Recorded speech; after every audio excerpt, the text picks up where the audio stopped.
You've gone live, mate. Early. You've gone early. Technical difficulties.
On day release, demon sub tries not to crease, and Ewok's keeping nice and warm in bed with Russian uniform. Meanwhile, the Candyman is opening another can. Technical difficulties, they're really such a crime. Technical difficulties, they happen all the time. It's Yellow Belly Tabletop time. It's Yellow Belly Tabletop time. It's Yellow Belly Tabletop time. Sometimes they're salty about the gaming biz, and nobody knows who Upworlder is.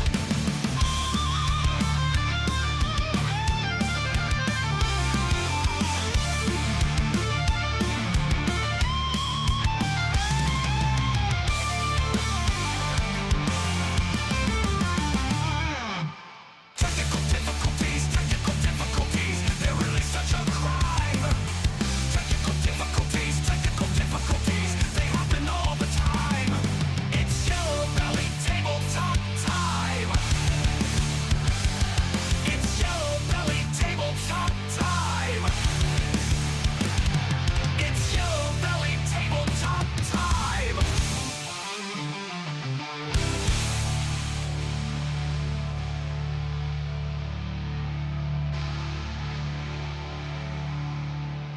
Belly Tabletop time.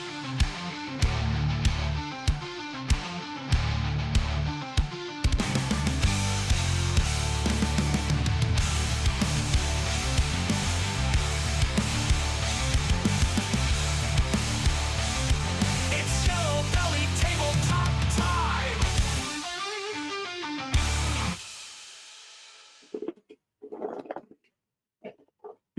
I think I should have audio now. Is that Did right? you manage to really fuck up? No, you got no audio, mate. Sure, Oh, you do? because I've got it Yeah. coming out of OBS. Somebody tell me if I've got audio. Somebody tell me if David's got audio. Testing. Yeah, you got it. Yeah, thank fuck for that.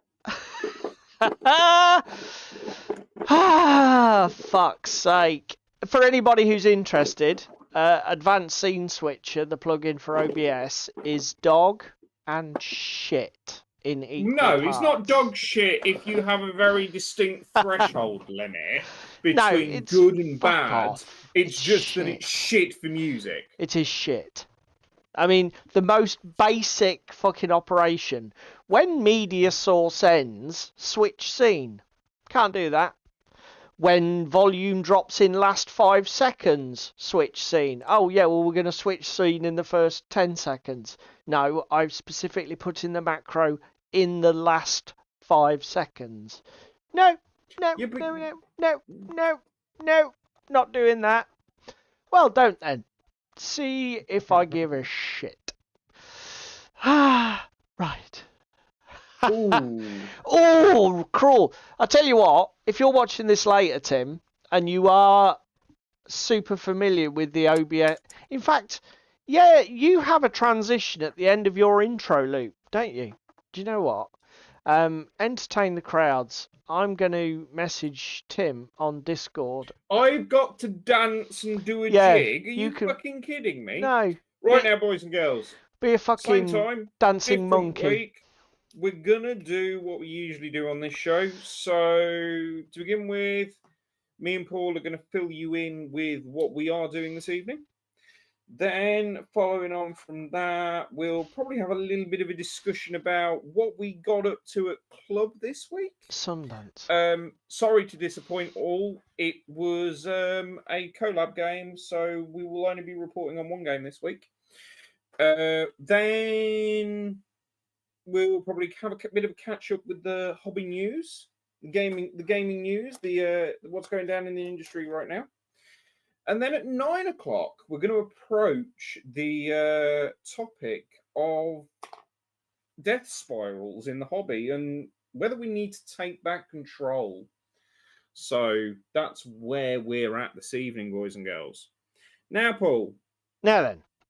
are you finished messaging Yeah. a certain German? I've just messaged him. Nice. I've just rudely interrupted his problem game of BattleTech to get some expert advice. Get some insider info. Yeah, so relatively quiet in the chat tonight. I only see Cheese Me and Spam and Egg. Spam. Do I? Yeah. Do I? Any advance on Cheese Me and Spam and Egg? If you're lurking, click sound off.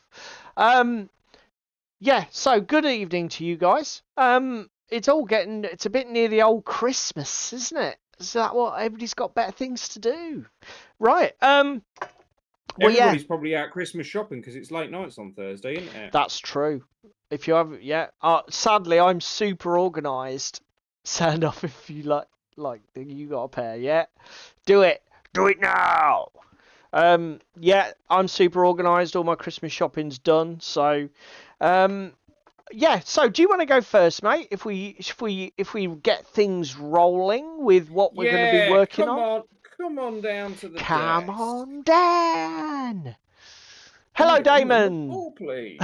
Evening, that is the point of lurking. But welcome to the show, mate. You lurk away. David Camera Small. What's going on? No. Don't want that one. We're gonna hide that a minute. We want that one. So, Ta-da! boys and girls, I was working on the multi-award-winning Moonstone last week. As you can see here, Loving we that have yellow. Some washes down, Cool. some detailing done. Skins are done nicely. We've added some wash and some detailing to some of the humans. Hello, Crispin. Good evening, sir. The monkey's nearly done. I do like that. But, boys and girls, I have an admission, because after stream last week, I cracked out the airbrush. Hello, fucking bristle nose. Oh, that's looking good, mate. Thing is, it just goes to show you get a few details painted and a miniature starts to come alive straight away. I tell you what, you're doing well painting that whole thing as a little batch job, because you've got some paint on everything, haven't you? Yes, they're going to be done in a couple of sessions. They are. Well, currently. Oh my God, Damon! Don't give Crispin a fucking start, mate. Using Jesus. the app we spoke about last week, Brush Rage. Yes. I'll give you some statistics, shall I? Go on. You nerd. We are 2 hours, 45 minutes in. Okay. Brilliant. And we've got to the stage that, if I move the camera down, I'll be able to see better.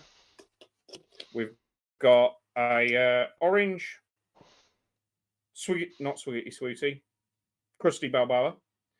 Swiggity Swooty with his going to be a blue ring dolphin, not blue ring dolphin, blue ring octopus on his face. That's not a dolphin, mate. Yep. Peggy with her peg leg, shut up at the back, stop making adult jokes. Pegging. So she's Swash, pegging, is she? Swash with his little sword. And that's Captain something or other. okay. And then the powder monkey. Yeah, fucking excellent. Along with Bristlenose. So Well, yeah, we're smashing these in 2 hours 45 Peggy, minutes. yeah. Pegging Peggy. Maybe Peggy's doing the pegging. Look, can we stop with the adult sexual jokes and innuendos, please, boys and girls? Oh dear. Okay, why should we? You But crack yeah, on. I'm really enjoying painting these, and the other thing I'm really enjoying was oh my. Just for everybody who doesn't know, and just in case you're not aware, just how bad this could get for poor old David, Spam is his other half. So obviously things could get out of hand if the comments go much further. Put the 20-inch black dildo down and step away from it. Oh dear. Fucking 20-inch. Fucking hell, start easy, mate. Jesus Christ. Straight to the neck breaker. Right. Well, let me show off. So, I was doing my Batman. Where's the ring? God. I was doing my Gotham City Chronicles Thug miniatures last week. As you can see, I spent a couple of hours of them after stream and in the weekend following. I've got these done except for the basing. So tonight we're going to get the basing done. That should be a relatively easy job for stream. Really pleased with how these have come out. Just flat colour, Agrax bath, slapping it on thick and fast. Just to get the job done, and I'm really pleased with how they've come out for board game miniatures. Nice and easy paint job. Great minis Any chances as well. of getting that fucker finished by 2025? Gotham City Chronicles, no way I'll get it finished, but I want to get all of the miniatures ready to play the first scenario. I want to have all, because there are 5 or 6 different player characters, because you're allowed to take from like a menu, and then obviously you have to have all the bad guys, because you have like a river of cards that turns over to tell you which bad guys are activating and which bad guys are appearing. So you need to have all of your models ready for that scenario deck. But I've got 16 done. So I've got the thugs with chains, the thugs with Uzis, and what were the other guys? The thugs with shotguns done. I've now got the sort of Court of Owls dudes with their masks and twin shooters to do. And I've got the crowbar guys to do. Bane, who is the main character for the scenario, is already painted in both his Titan engorged version and his basic version. Don't say the fucking word engorged, you fucking prick. So, if I get the basing finished on these in good time, obviously I'll just start chucking base coats down on these bad guys. It's worked out quite well actually, because when I did my initial models, I asked for some guidance from the chat, and you guys basically baited me into doing bizarre, like I did the first guys with like a metallic sky blue disco coat, like it's covered in sequins, almost as a joke. Then I did the shotgun guys in like a bright emerald green, which was David's idea. But I tell you what, having painted a few of the models and looked at, with Gotham City Chronicles, virtually all of the heroes are obviously Bat family models. Things like Batgirl, Catwoman, Batman, Nightwing. So it's lots black. got it. You've got the nail. Hit the nail. Hi, Chris. You hit the nail on the head, mate. Obviously, all of the main protagonist models, is that the way to put it? They're all black and shades of grey. I mean, there are some colour details. Nightwing's got his characteristic blue band across his chest and shoulders. But there's so much fucking black. I'm really, really glad that I went a bit wacky with the bad guy models and used loads of bright colours. Because otherwise, I mean, if I'd gone with fucking greys and blacks and greens, it just would have, the board game would have just looked shit, I think. So I'm actually quite glad, and in fact, I'm going to keep it up. I'm going to try and use probably over bright colours on a lot of these thug and bad guy models, just to keep that palette contrast going. Harley model. There is a Harley Quinn. There's at least one. There might be two. Obviously, with Gotham City Chronicles, the base game comes with 160 plus models. I've got every expansion from Wave 1. I've got every expansion from Wave 2. I have an insane amount of Gotham City Chronicles. Cheese Me is attacking you. Where's Cheese Me? Cheese Me says we want Santa today. No, not doing Santa today. We might do Santa for the painting comp. Somebody sent me a link to. Do you remember I said in last week's show, if I was to paint Santa, I want to paint Kurt Russell from the Christmas Chronicles movie. Somebody sent me. There's like a display bust with him and a couple of the little gnome characters. So if I can talk somebody into printing me it, I might. Actually, I'd like to do that. While we're on about printing, let me just finish where I'm at, and then I want to have a little bit of a rant. I'll get the salt shaker ready, shall I? Yeah, do you want to have a rant before we talk about club? No, let's talk about club, and then that'll give me a chance to finish off. That'll give me a chance to finish off my brushwork.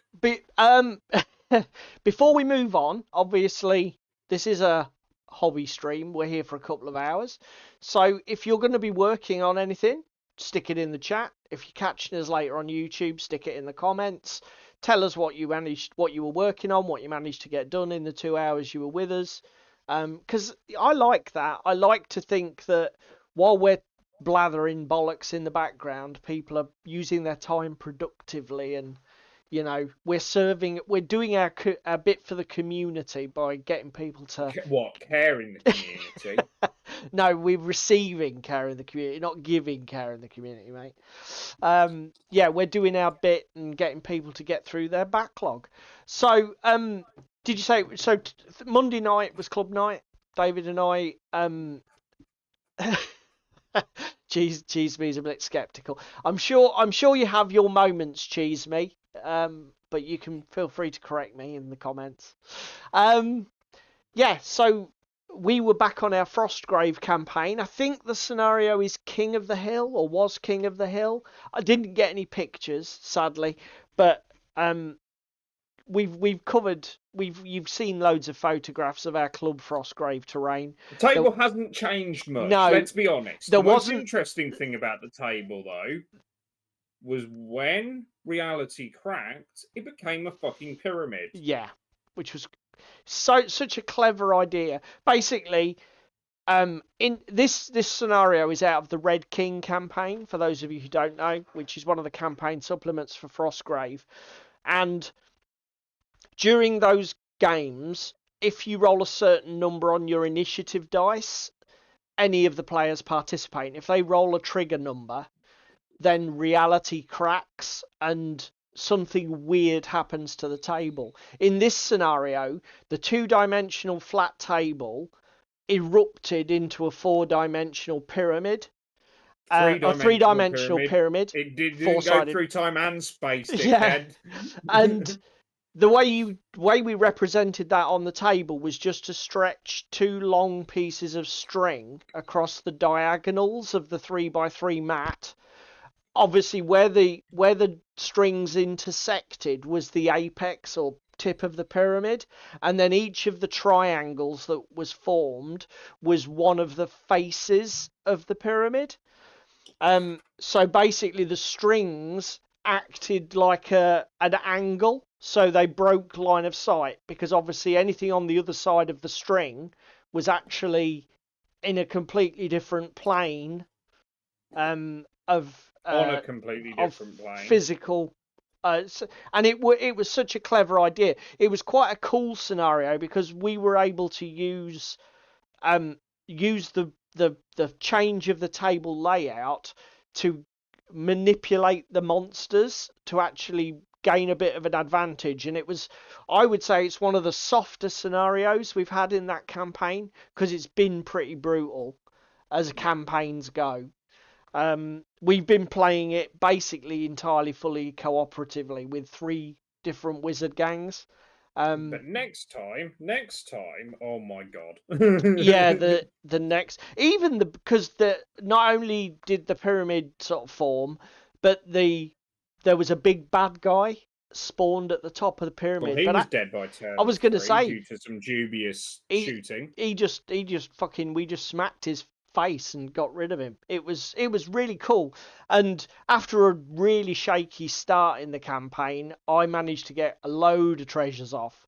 So as I say, if people haven't experimented with it, I would recommend the Red King supplement.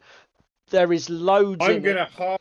I'm gonna hard counter this with highly recommend, but please, if you are contemplating it, level your warbands to probably about 15 to 20 before you even start. Yes, yeah.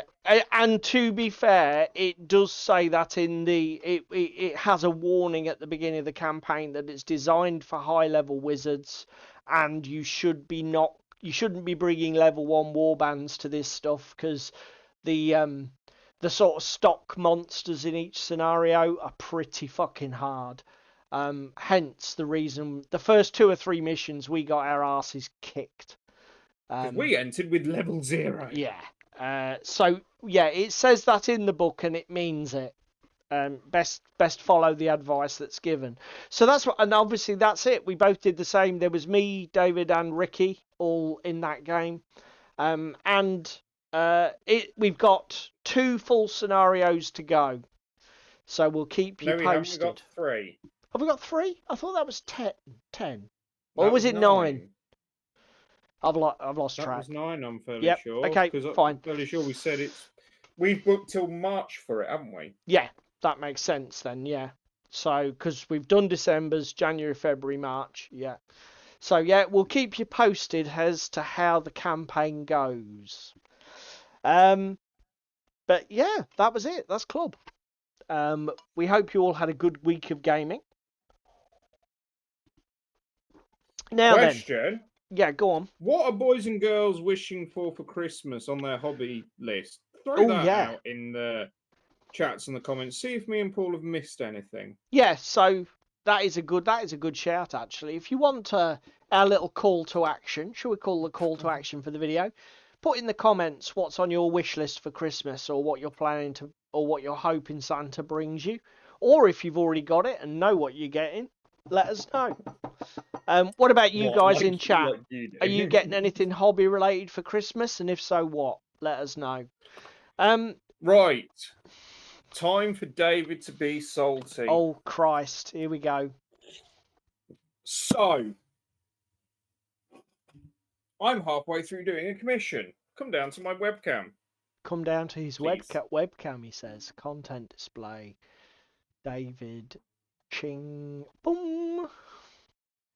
Look at this. It's a nice orc boat, isn't it? For Armada. Very nice. Very big Ripper Hulk. Yeah. This side of the boat is flawless and beautiful. Yes. Whoopsie.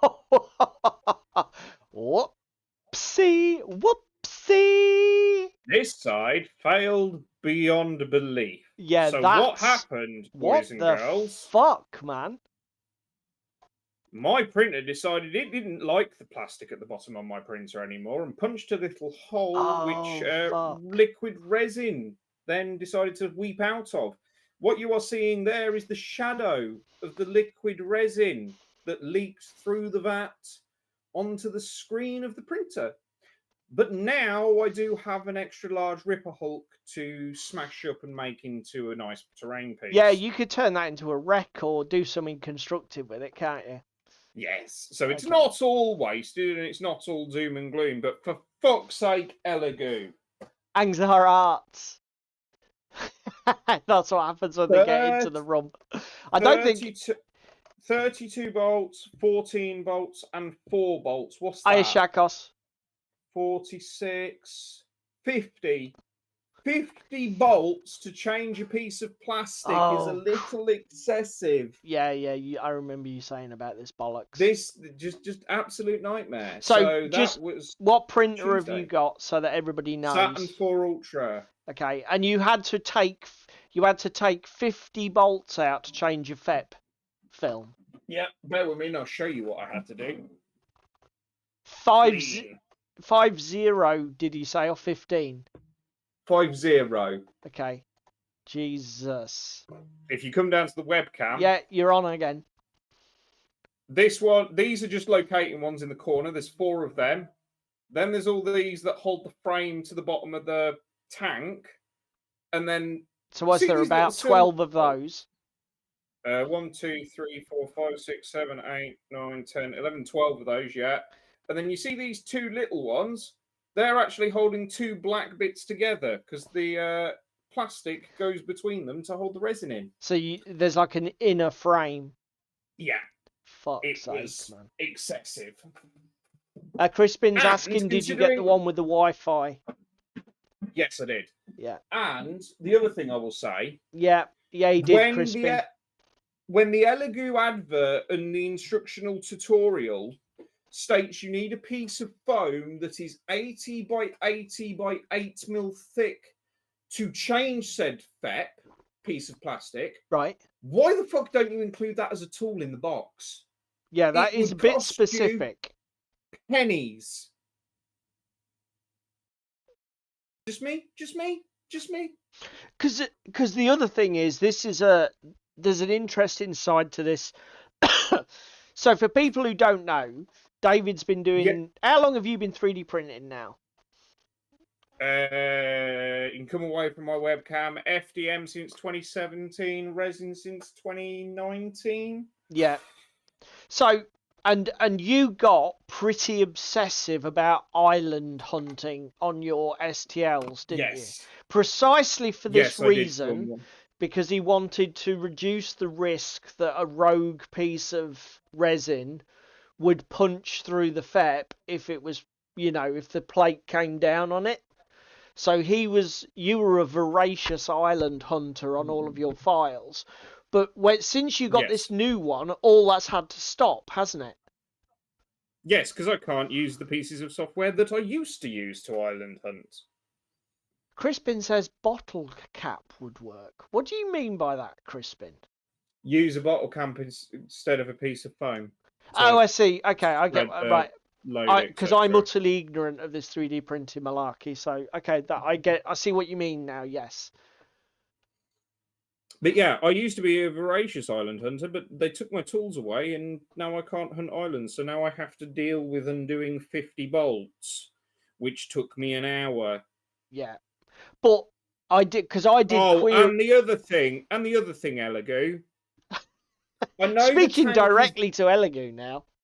I know the tank is big for a reason, i.e. to hold a lot of resin because of the size of it. I was on the phone to the missus while I was draining the resin out of the tank. Yes. Back into the bottle through a filter. Yes. It took me 15 minutes just to drain the resin from the tank to then take the tank apart to repair the piece of plastic. Mm-hmm. Yeah, but if you ran out of resin mid-print, you'd be bitching and whining. So come on, be fair. No, I'm just saying, like, can we invent a way to make that shit quicker so I don't have to sit and waste 15 minutes of my life holding a vat? Coming back to so obviously you no longer hunt for islands, so the inevitable happened, and you got Yes. like these sort of like micro cured residue pieces in the tank, which punch through. Yes. Oh, Cheese Me says heat the resin so it flows faster. Presumably he just holds the tank over an open flame with his bare hands, Cheese Me. Would you recommend that? Yeah, inhaling all the volatile organics that are coming Yeah. off. Yeah, fuck it. That can't be bad, can it? Here comes cancer. So the inevitable happened. It punched through your FEP, and you had a major upkeep job. But you Yes. said it wasn't actually that bad Again, because hats off to Elegoo. You have fitted a screen protector for when the inevitable happens, so that at least the hard baked resin just pops off with a nice little plastic scraper and doesn't make a mess. okay. Um, And you but did for say fuck's how sake, many hours had you done before it had happened? I had done 45,000 layers of 60,000. You get 60,000 layers out of the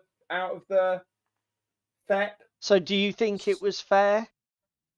I mean, it seems fair enough. I mean, if I do 45,000 times the average cure time per layer, Because you've and done a then fair divide bit of that by printing, haven't you, since you got it? It's been running pretty much 60. round the clock, hasn't it? I mean, to put it into context, the machine's been running for 37.5 hours solidly. Yeah. Okay. So It's not terrible okay, so that's after fair. 37.5 hours to do an hour's worth of maintenance on But it. if your current slicing setup you've got with it allowed you to do the island work, Oh yeah, you would still do it. I'd have easily got 60k, and I'd still do it. Yeah. Just Okay. for not having the ball ache of wasting an hour of my life. As Angzar says that there's a heating pad that you can use to warm the tank. I don't know if you got anything like that.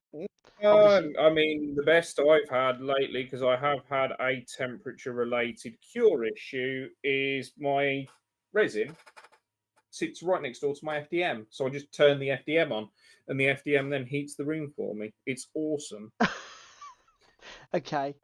Because that could be a way, that could be a serious suggestion for increasing if it makes the resin flow faster, it might reduce your drain time on your tank. And it obviously, if it's just a small amount of heat just to get the resin over a critical temperature to change its viscosity, it's probably worth looking at, mate.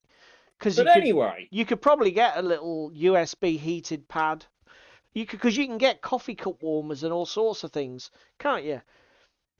Something like that might be an actual purchase. I mean, I'm in the camp of both, Shakos. I use my FDM for my terrain. I use my resin for my miniatures, and the other thing I'm finding as a quality of life is going up from a photon bed size to a Saturn is amazing. The amount that I can literally fit on that is fucking awesome. It's the bed size that's a huge thing. Yeah, the bed size is what's made the massive difference for me.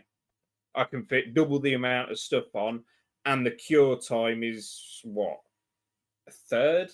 Thing is, you're double dipping on economies, aren't you? Because you've got much higher print volumes and much lower print times. So it's like an exponential effect on your productivity. It's insane when I've printed, I think my entire dwarves that I've printed so far, like the 50 odd models, it's been probably about 9-10 hours of printing.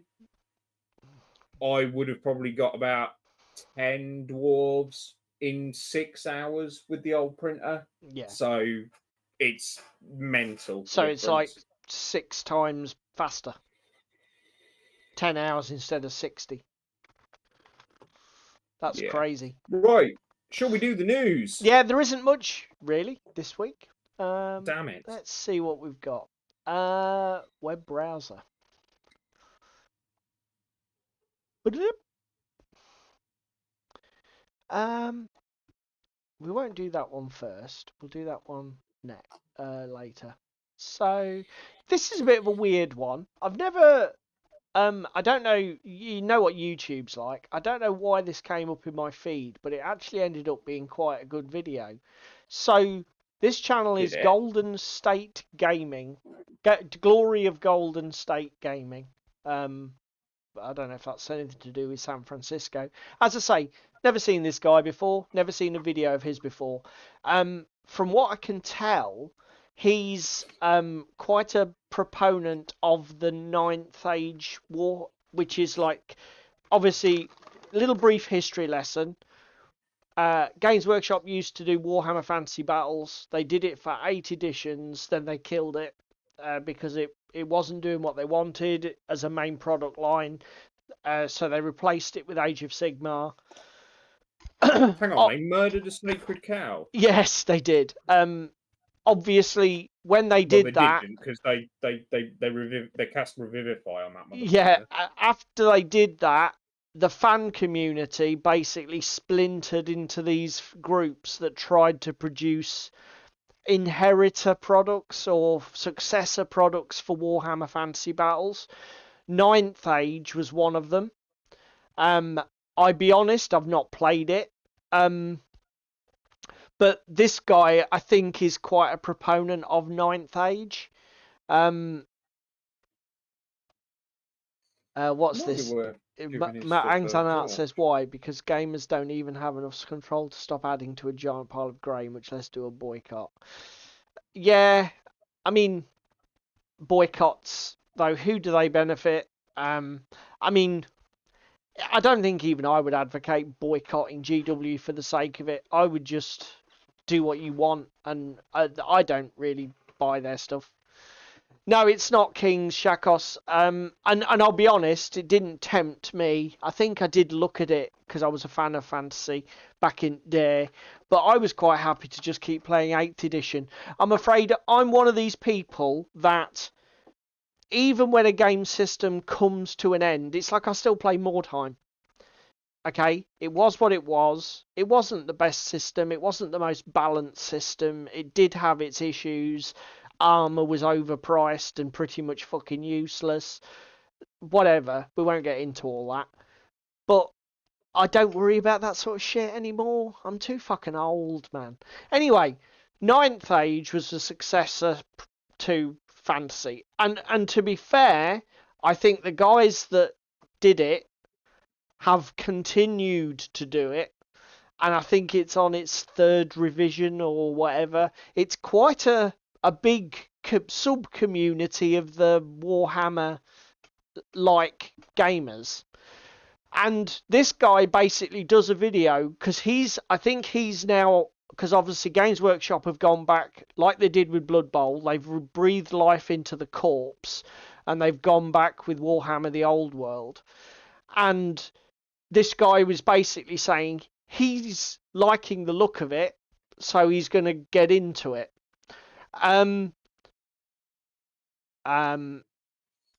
Cheesemy says, I've seen a Ninth Age Kickstarter and it was insulting to anyone new to that system. Explain what you mean, Cheesemy, because you've intrigued me. I don't like their games, Angzar, I'll be honest. Their models are fine, but their rule sets are bollocks. And I'm sick of playing games where half an hour in, I'm like, yeah, this doesn't work. This whole fucking premise is busted, and is either random as fuck or just unengaging. That's my issue. See Paul's rant last week about Underworlds. Yeah, I mean, again, the thing that's the other thing that sticks in my craw, and I guess it's because Hang on, have actually, you got the salt shaker on for you? Because you're No. currently being a salty motherfucker. Go. the issue is that the fucking hell, it's gone now.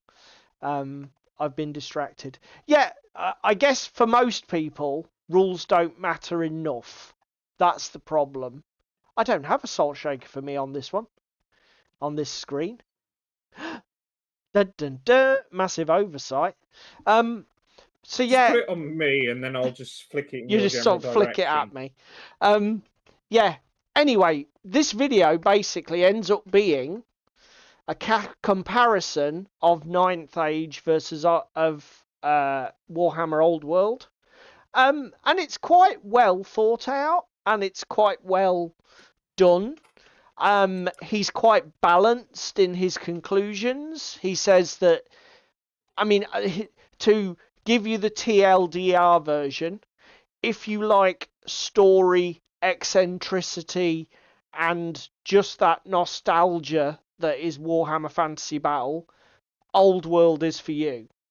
If you actually want a tight gaming system that works, that is absolutely almost obsessed to the point where it's a bit unhealthy with making everything super balanced and everything having its place in your army, Ninth Age is way more robust at that. And they Is are it like the creepy stalker? Ninth Age.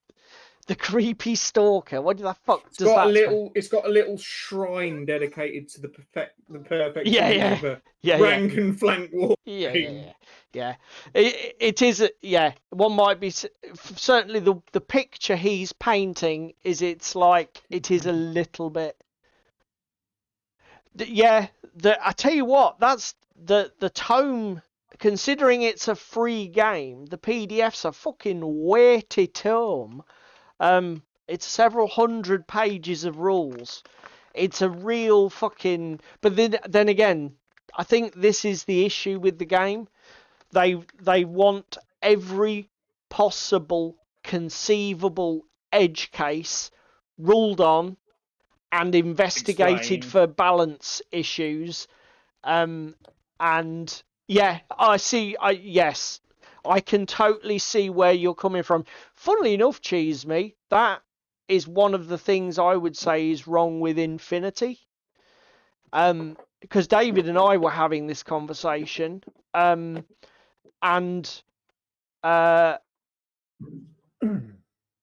yeah, exactly. That Infinity is not. If anybody were to ever ask me, I would say Infinity's a fantastic game. Have you ever played tabletop war games before? And they go, no. I'd say, don't play Infinity. Don't touch Do something that else. with a barge pole. Do something else, because this will just fucking mess with your head. There's far too much going on, and it's really technical, and it's really edge casey, and really fucking fiddly. So do something else. It's a really fucking good game, though. Not and that it's a bad, yeah. The But- other nice thing is if you can find the intro starter sets where they Yes. chip it and break it down and say, play with these 3 models, they are really good in that regard. To be fair, I'm going to push back against you there, Cheese Me. I don't think the reason that they've done away with it, I think, reinforces my case, because Code 1 is no longer going to be a thing, as far as I'm aware. No, but aren't they doing a different one? A replacement one, I believe. I don't know, but the problem with Code 1, all it did was remove half of the different model profiles, and some of the weirder equipment special rules. The actual core game played the same. David makes a better point from Corvus Belli's point of view. When you bought their, I don't know if they do this with Sandtrap.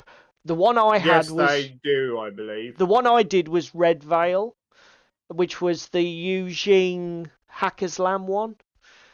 When you buy the 2-player starter sets, no, yeah, they did try, but like I say, they did a better job with the 2-player starter sets, because basically what you did with that was They had 4 or 5 scenarios, and they said, okay, scenario 1, you just take these 2 models from each faction, and we're going to investigate. You're going to experience these mechanics, and they just kept it really basic.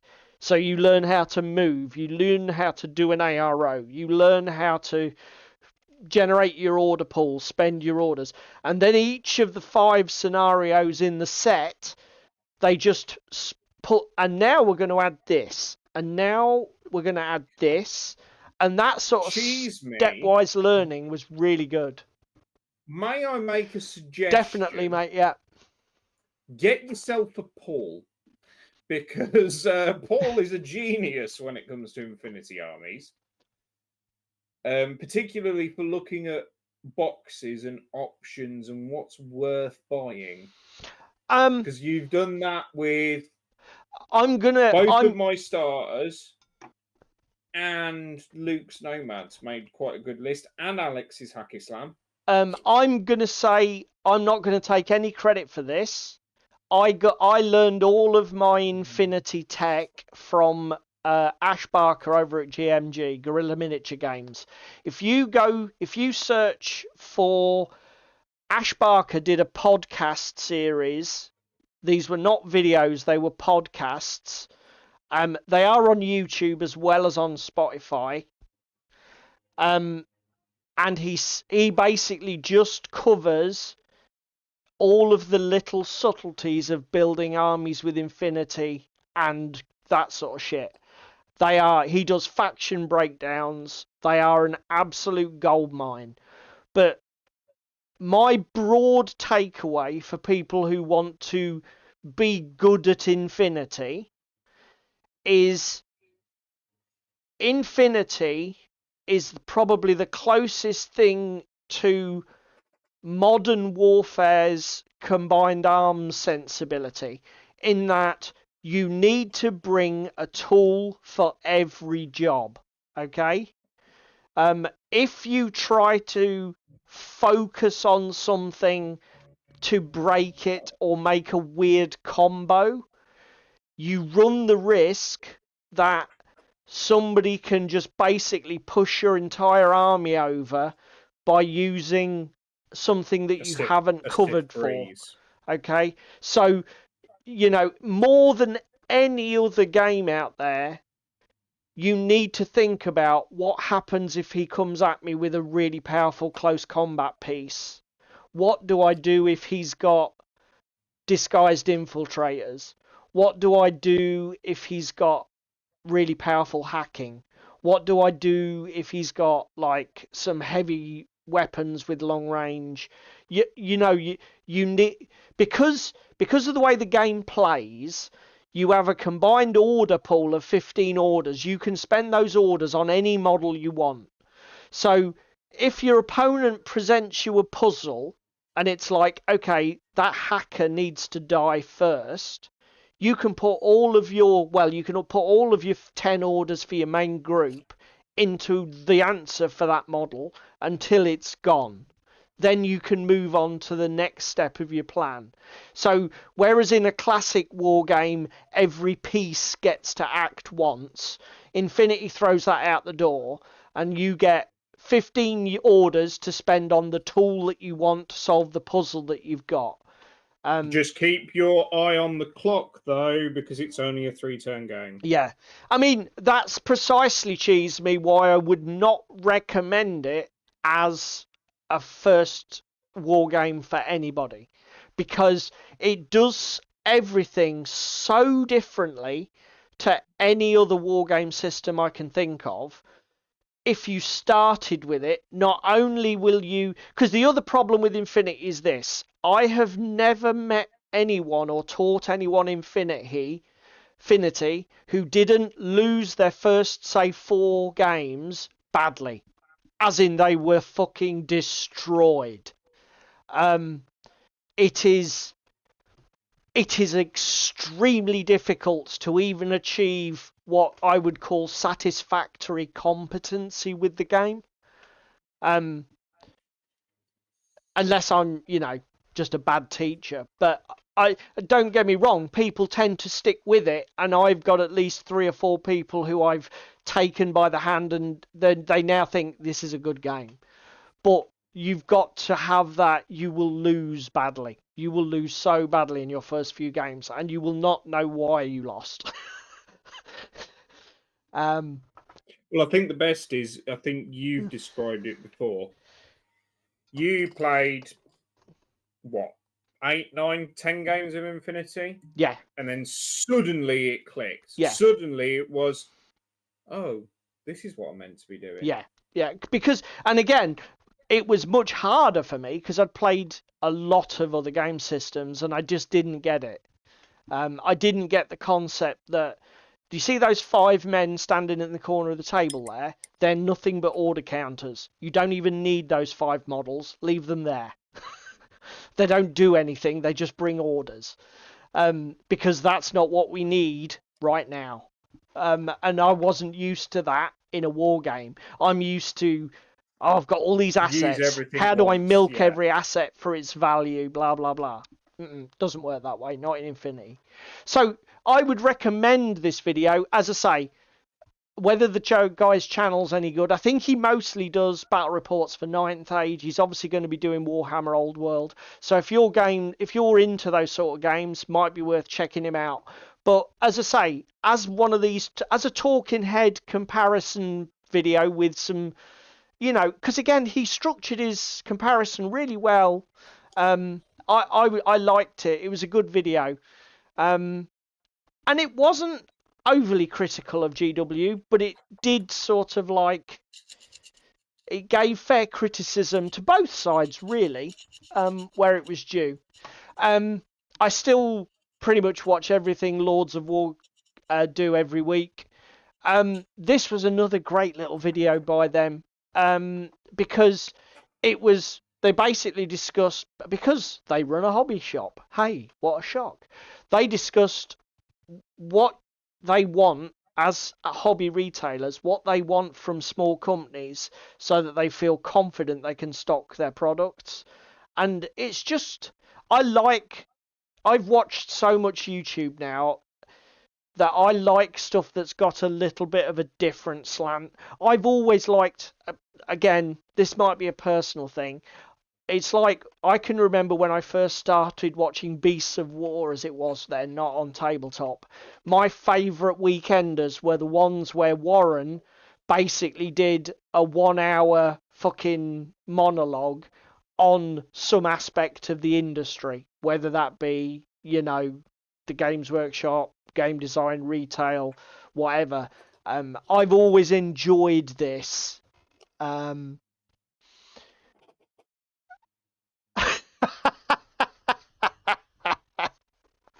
Oh, roast BattleTech. I take it BattleTech have not fulfilled on a recent Kickstarter from those comments.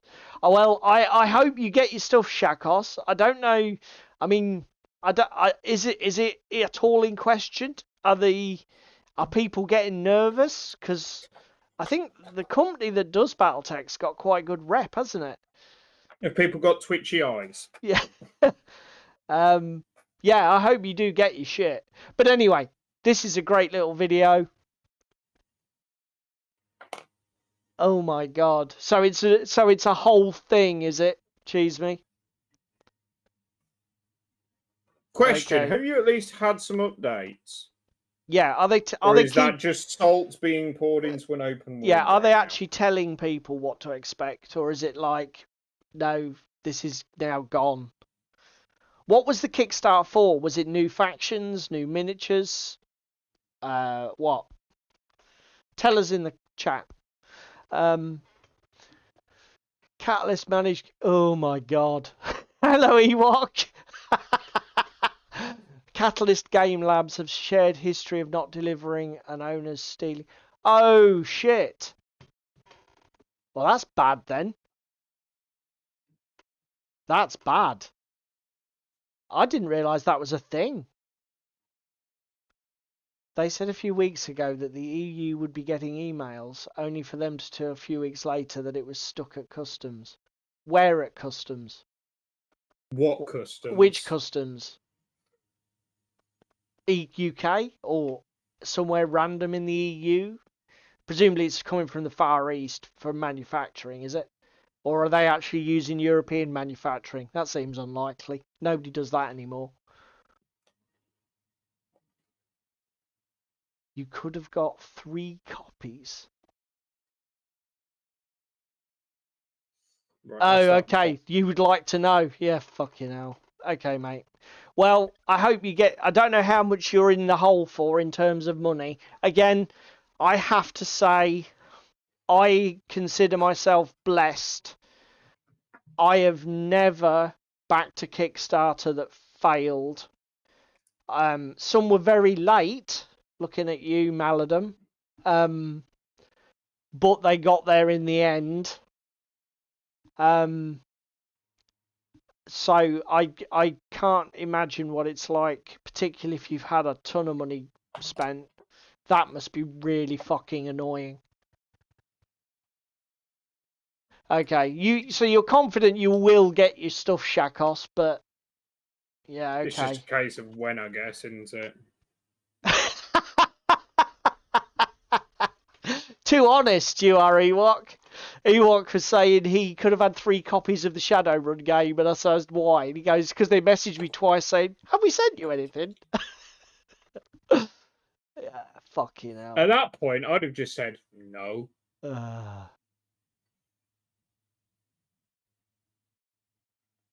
Oh dear, fucking hell. Well, to be honest, if they're emailing people and saying, sorry, you'll have to be honest, we haven't got a fucking clue whether we've sent you the Kickstarter or not. It's no wonder they can't deliver anything. They must lose their losses in fucking distribution must be like off the charts if they're that fucking disorganized, silly bastards. I ain't got a lot of sympathy, to be honest. Do you know what? It's what like... are they doing? Sending them by a fucking carrier pigeon? It's like...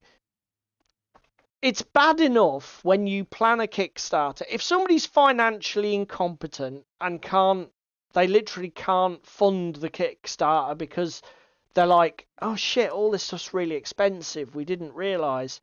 But to actually get to the point where you've made it and you've started shipping it, and it's just you're so fucking disorganised you don't know who you've shipped it to. What the fuck? Do you know what I mean? To get so far and then balls things up, you just think, what the fuck is wrong with you? You 50 euros for post-it or £50 and they're using every. Well, that can't go wrong, can it? They've got a good reputation. Was it every mistake imaginable? Fucking hell. Right, is there any more news? Because it's 5 to the hour. Yeah, there is. Just a little bit. Okay. We're going to do that one last. We're going to come back to that one because that one is what triggered the topic. David shouted this one out. Now, I don't know if anybody here has used these. Apparently, who did you say? Goovertown's done a video on these, mate. Goovertown's done a video. I've seen some news on the Reels and the Instagram and whatnot. So I thought, fuck it. Let's give it a shout out, boys and girls. Yeah, so... refillable paint pens from Green Stuff World. Don't know if anybody's... Nice idea. I don't know if anyone's tried these. Basically, you've just got a plastic pen by the looks of it. You put your acrylic paint, ink, whatever the fuck it is in it. And it basically turns it into a fibre tip pen by the looks of it. 0.7 millimeter. I'm assuming it's a fibre tip sponge. That's the only thing that would make sense. So yeah. I mean, we were talking about it. No, cheese me, they're not new, but it's the first time I've seen them in the mainstream media, so let's just give it a shout out. Have you used them, cheese me? Green Stuff World, yeah, he's making a bitch there, like, no, they're new to us, cheese me, that's all that matters. Have you used them? With mine, they shipped extra copies out to a different Kickstarter and had to rely on people sending them back. the actual game was in sale on sale. That is something that really pisses me off. If you back a Kickstarter and you can buy that fucker online from a retail distributor before you get your copy, no, abso-fucking-lutely not. There's no excuse for that. The Kickstarter people that actually provided the cash lump sum to drive your project over the line into make it real should get their shit first. End of fucking story.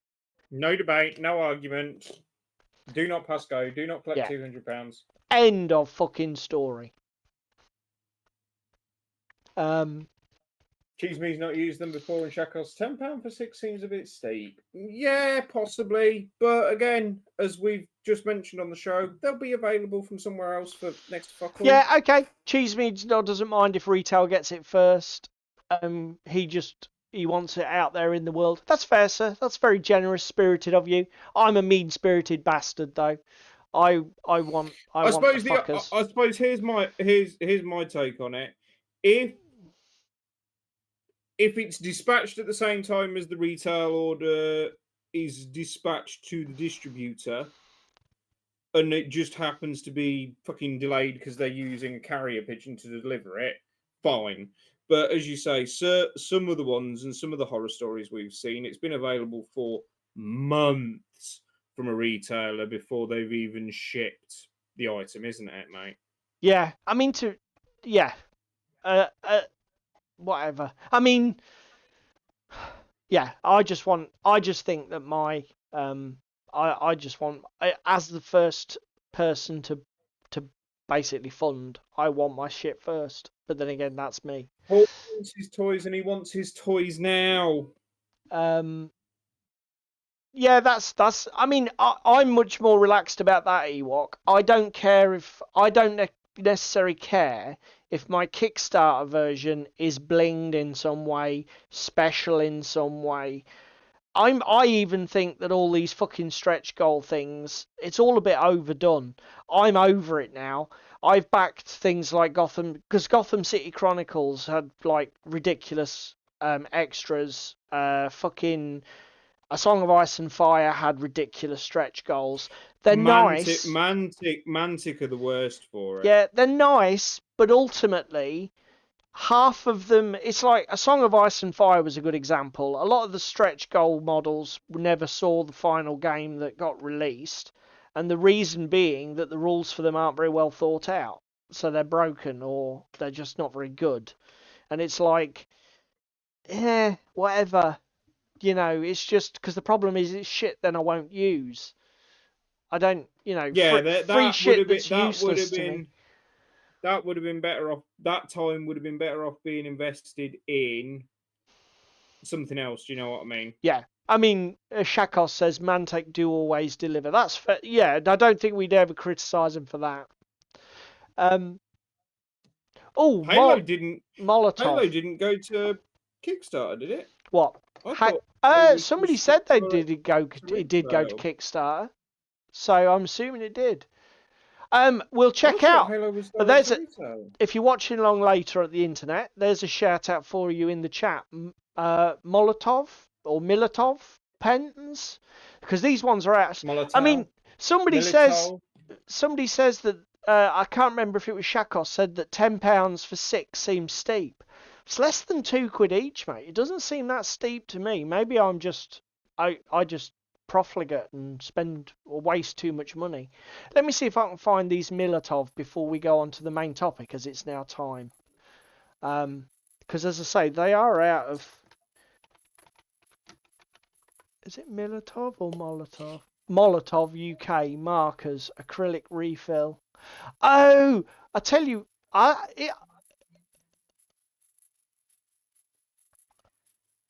okay, so these guys, these get a shout, do they? Whoa, what the hell's going on? We got Salt Shakers frenzied. Stop. Fucking hell, are you spaffing everywhere, man? Yeah, we're buried in salt. They've even got a double ender. Yeah. Oh, God. Somebody had to say it. So you guys shout these out, do you? These are pre-filled, right? You buy them in the colour you want, or do they do a refillable custom version as well? Maybe it's further down the page. What have we got here? Oh yeah, look. Empty brush, £2 for one. Bit pricey. Slightly less price. Oh no, actually pricier. Pricier. Than Green Stuff World. Green Stuff World looking good value. But shipping. That's Green true. Stuff World do shaft you on shipping. I don't know what these Molotov ones. So there you go. There's an alternative brand.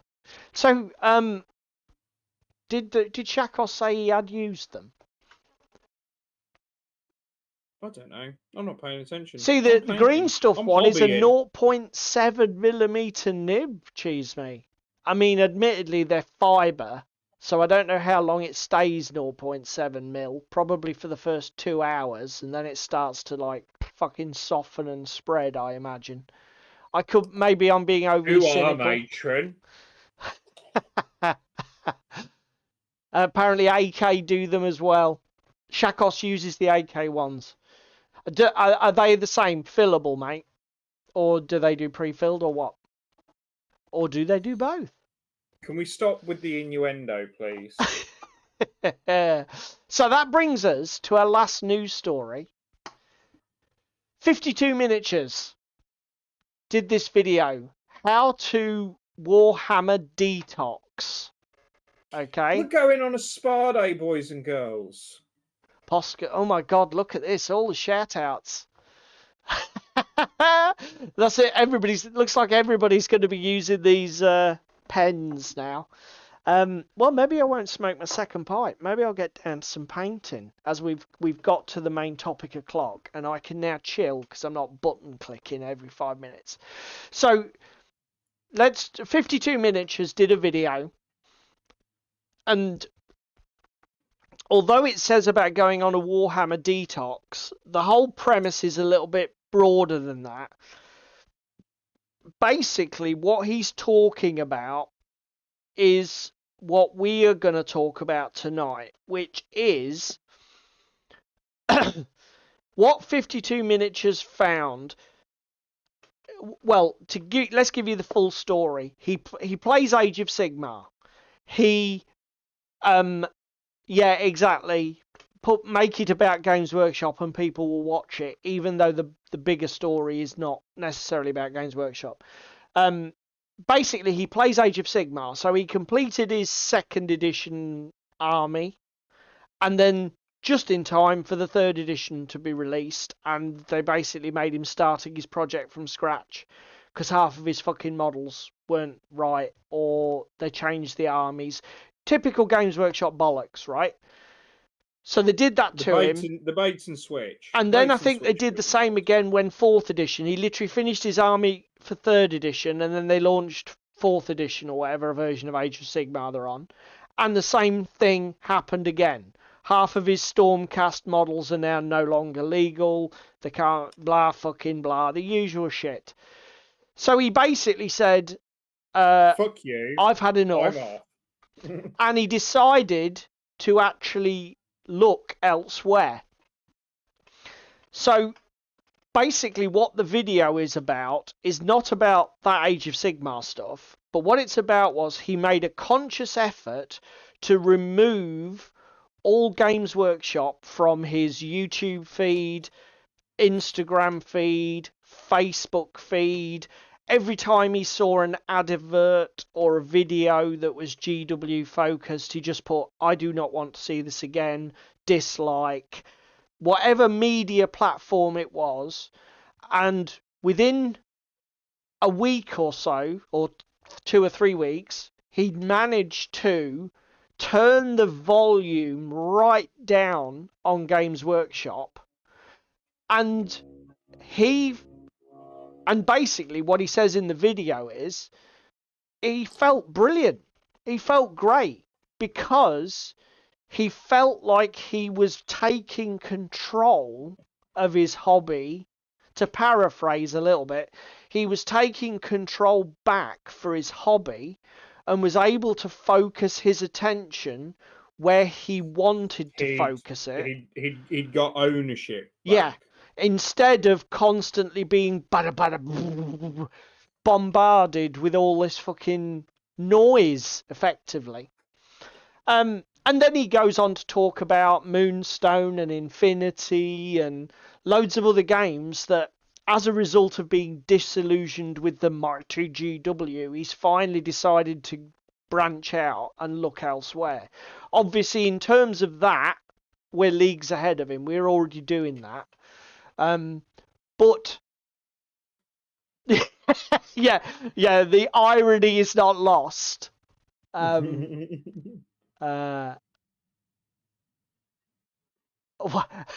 Ewok says, worst job I have a graffitied Kate Moss rib. What?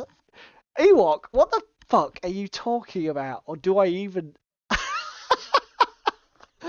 I'm not even sure I want to know. Right, so, what we want to talk about tonight is this whole concept of... Because on our little topics list, we've had something for a long time. This has been sat here, what, 9 months at least? Because I think out of the two of us, mate, you're very much the one who's more active on various social media platforms, aren't you? Yeah. I do like a good doom scroll. Yeah. I will admit that. I love a doom scroll. He does like a doom scroll. And I mean, you only have to look at my Facebook Messenger feed with yourself of, did you see this? Have you seen this? Yeah. What about this? You're not too bad, though, to be fair. Fucking crackhead. Yeah, but you're not the only one on the receiving end of it. I distribute amongst my friends. But yeah, so I mean, I'm one of these people of my generation. I'm over 50 years old, so my use of these platforms is incredibly focused, and I don't, I don't join any group that I don't want to be in, and I'm definitely going to need to be in to see the content every day. Do you know what I mean? I don't. I'm sorry. My missus has just attacked me. Fuck off! Constantly on his phone. Are you seeing Ewok's comment? Grind. I think it is cheese me. And again, I want to focus not on the detox from GW, but I want to focus on the detox, not the GW.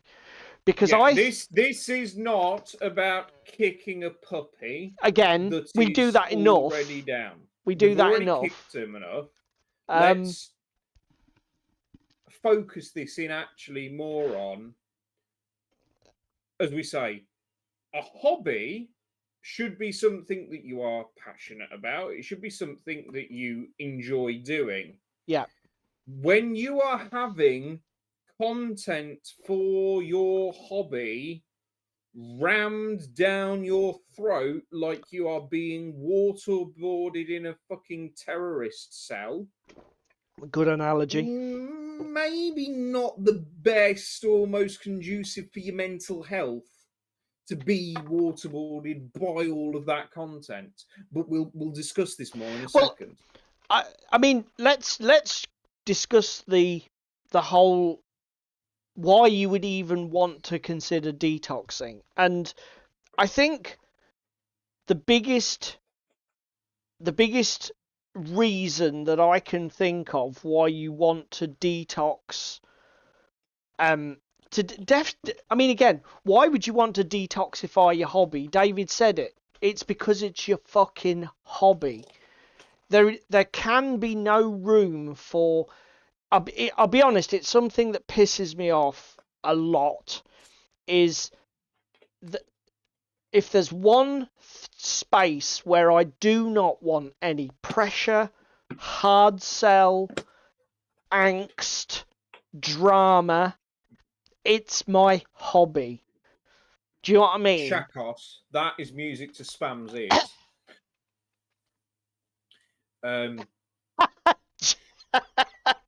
Fucking hell. I tell you, our chat gets weirder and fucking weirder. Cheeseboarding. We've got people saying I'm on Grinder. We've got fucking discussing waterboarding versus cheeseboarding. Fucking hell. No, oh, Cheese Me's just attacked us here. I feel Cheese attacked. Me has just literally sunk that dagger fucking chest deep through both our backs because we do pressure you each week into tell us what you're doing.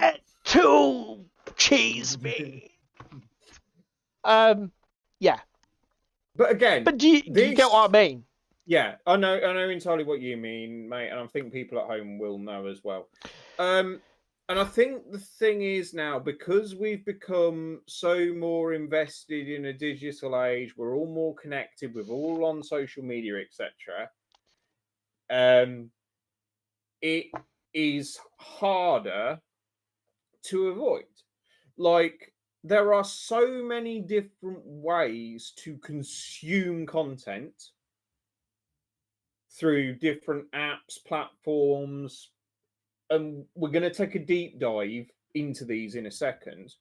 But because you can just voraciously gorge yourself on this stuff, there comes a point where actually, by sitting there and continuing to suckle at the social media teat, you're not actually helping or benefiting yourself. You put pressure on yourself, you put stress on yourself. Again, and not necessarily bad pressure or bad stress, excitement, hype for the future and what's coming for a game and the additions, etc.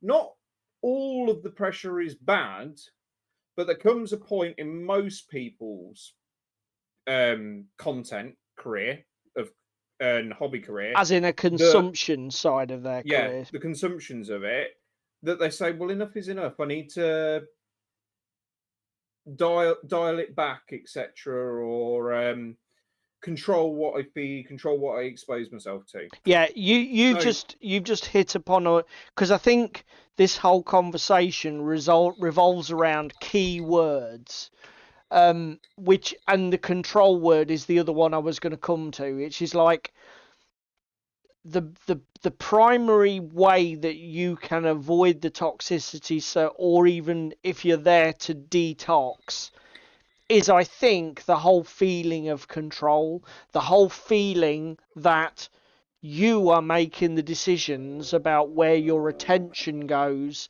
And because this is the awful dilemma of this, right? If we say, well, all content producers are evil, all advertising is evil, don't, you know, I want to discover your product organically by my own methods and in my own time and at my own pace. That's not how business works. Even our tiny little industry with its small cliquey customer base where everybody knows every fucker else,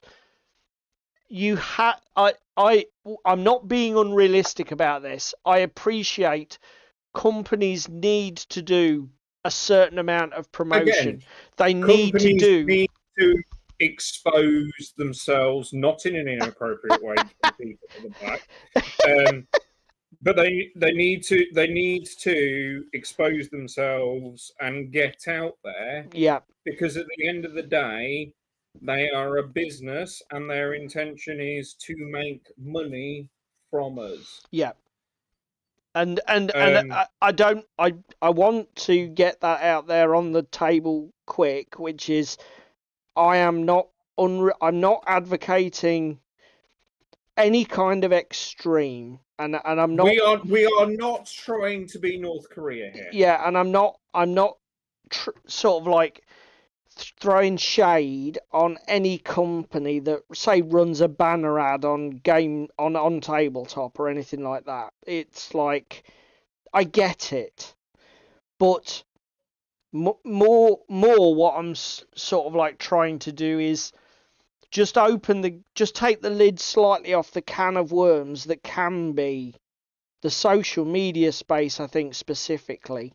But it can extend to more traditional medias like magazines and websites. But the brutal truth of it is it's a social media world that, you know, the days of people getting their the days of us hobbyists getting most of our new product information from War Games Illustrated or even White Dwarf magazine, they're gone. I mean, those products still exist and they still serve a purpose, but that isn't sort of like recruiting new custom. I don't think that's not what those things do anymore. There are other tools for that are much more effective for a small industry like ours. Yeah. But so me and Paul had a bit of a discussion about this on Tuesday, didn't we, mate? yeah, Tuesday. As the pre-show, and just as an interlude, let's just run through the social medias that both me and Paul use. So Paul is an on-tabletop guy. Gets all his wargaming news focused in one resourceful location. Yeah, to be honest, we'll come to that and mention that more later.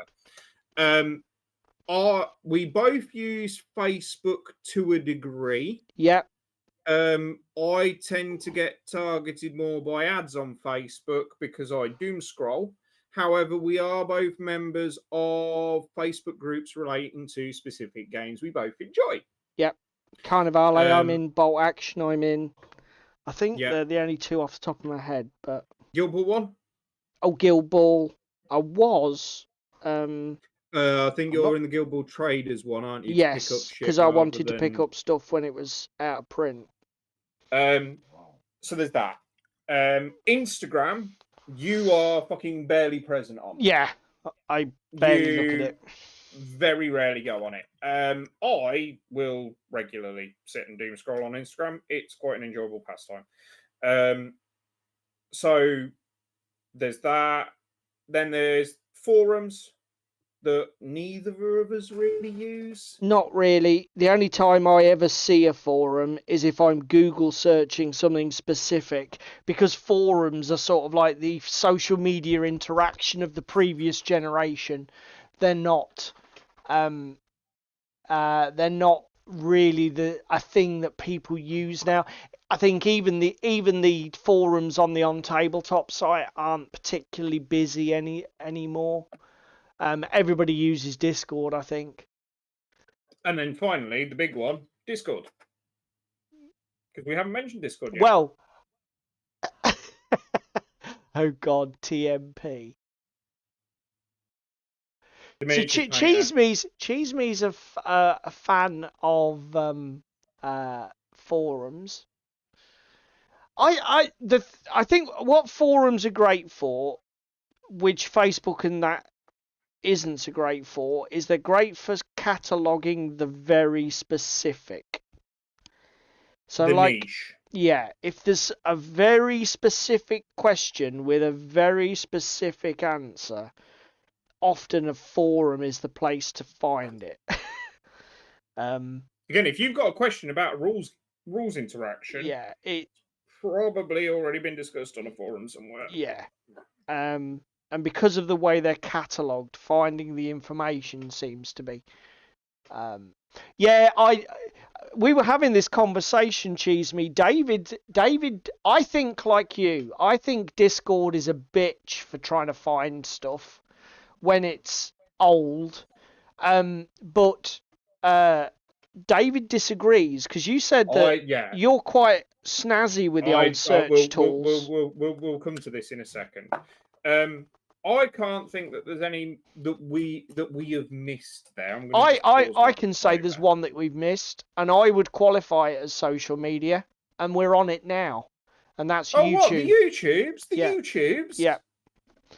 And I would say for me, YouTube is my dominant one. But that's because of my habit. I spend more time watching YouTube or with YouTube running while I paint than I do. Oh, Cheese Me's just made a very valid point here. Don't forget the Twitch. You'll make the German Oh, angry. yeah, Twitch. That's fair. Although, yeah, I suppose VODs are on Twitch. You can, again, do you know what? You've just got to be monetized. It's a or platform. Do a It's a platform I've never really explored. Maybe I am missing a trick. I tell you the issue I have with Twitch. Is it is designed way more for digital gaming. Right. Yeah. Yeah. And our hobby stuff tends to get a little bit lost in the ether. The other thing is my perception of it when I have searched on Twitch, it's mostly people painting shit. Yes. And I don't consume painting content. Not being very, very rarely consume painting content. Not wanting to come across as an arrogant twat, but I know how I want to paint shit. I've been doing it for 30 years. I don't want to win Golden Demon. I don't want to stretch the envelope of my abilities. I just want to get shit painted so I can play my games. Yeah. And I have that skill set. Incredibly conservative and basic bitch though it be, I am happy with what I have. There as well. Sorry? And actually, that's a point I want to make generally in a second.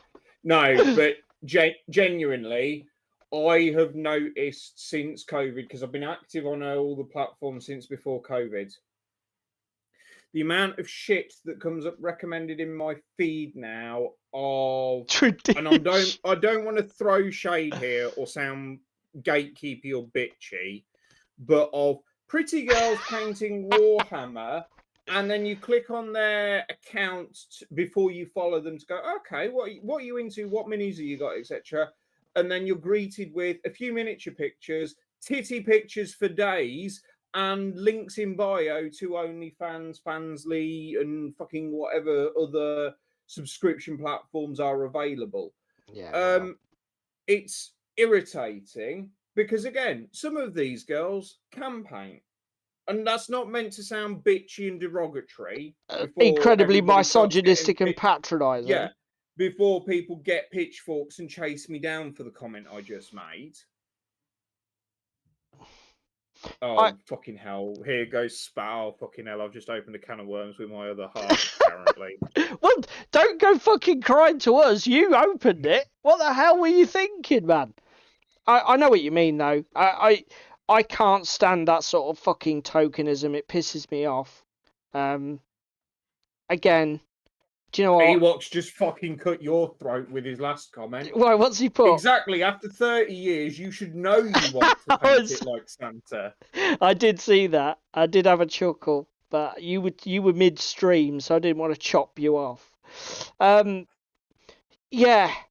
I mean, my biggest let's talk about YouTube first. Right? Okay. Well, actually, should we do YouTube last? Because that's what we're on here. Okay, go on.